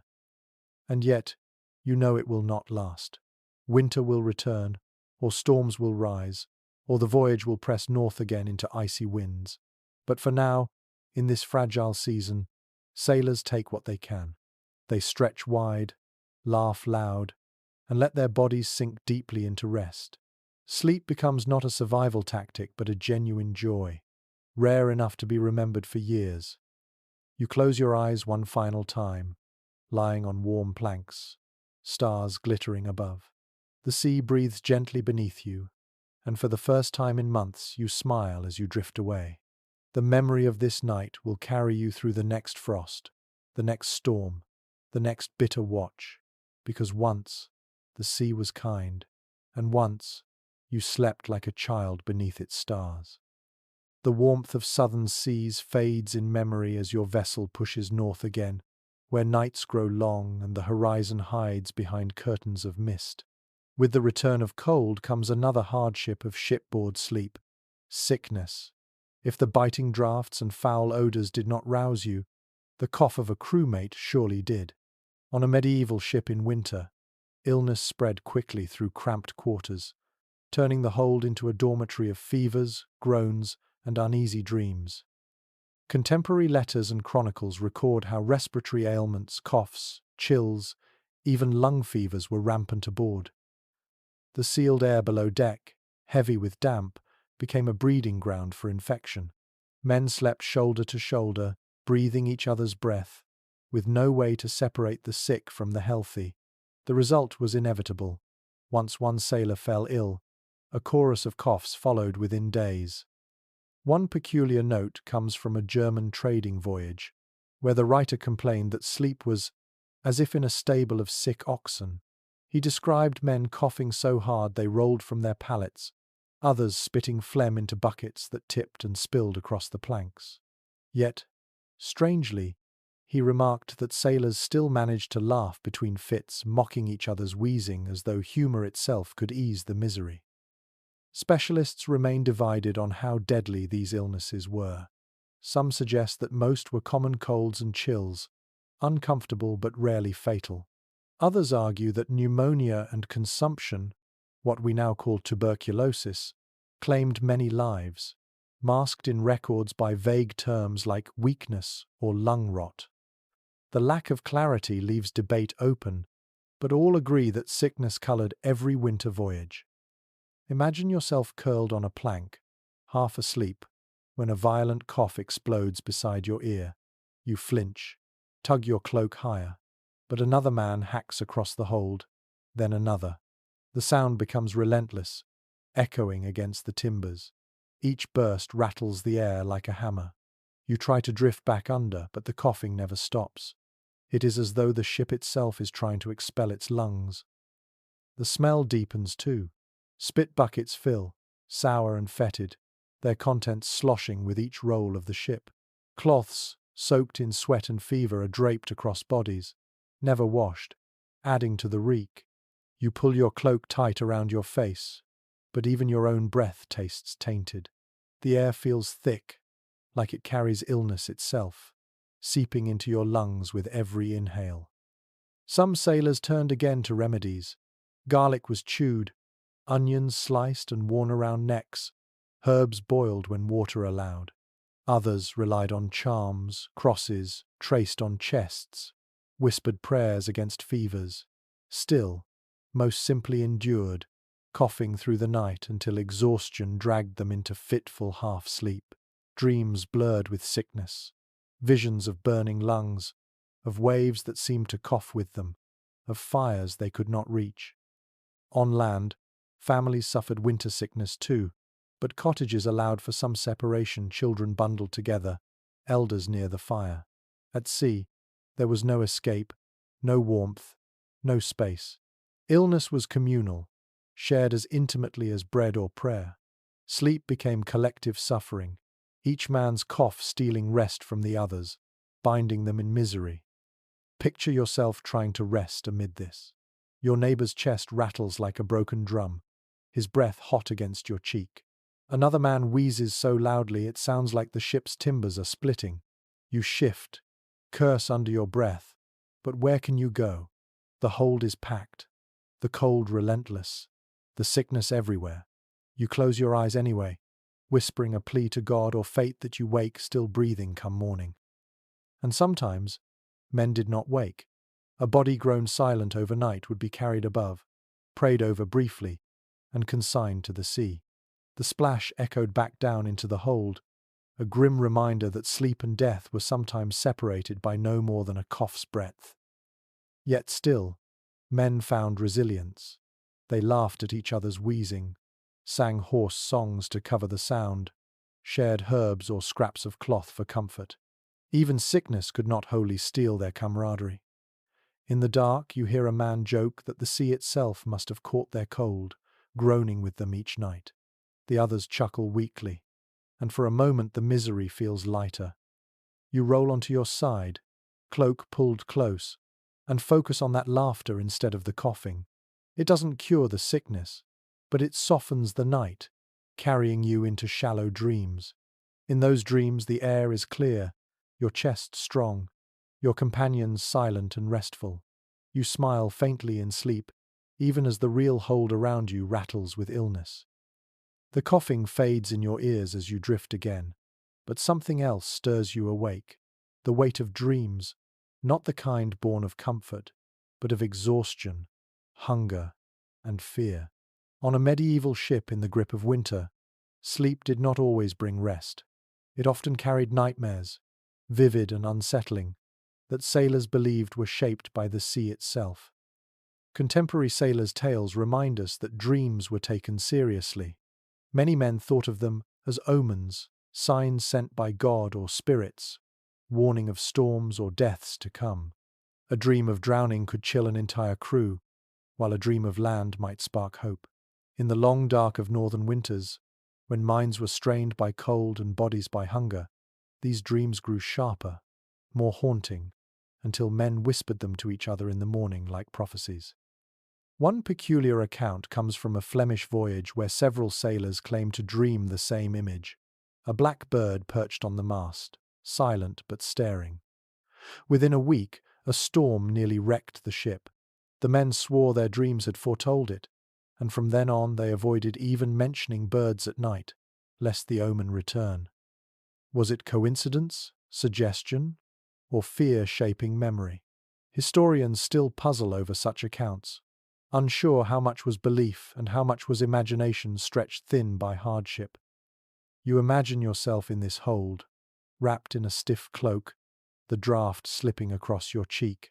Your mind drifts despite the noise, and suddenly you dream of waves taller than towers, crashing down with the roar of beasts. You wake, gasping, convinced water has poured into the hold. It hasn't, but your heart pounds, and your body trembles as though you've nearly drowned. Around you, men stir too, whispering their own visions.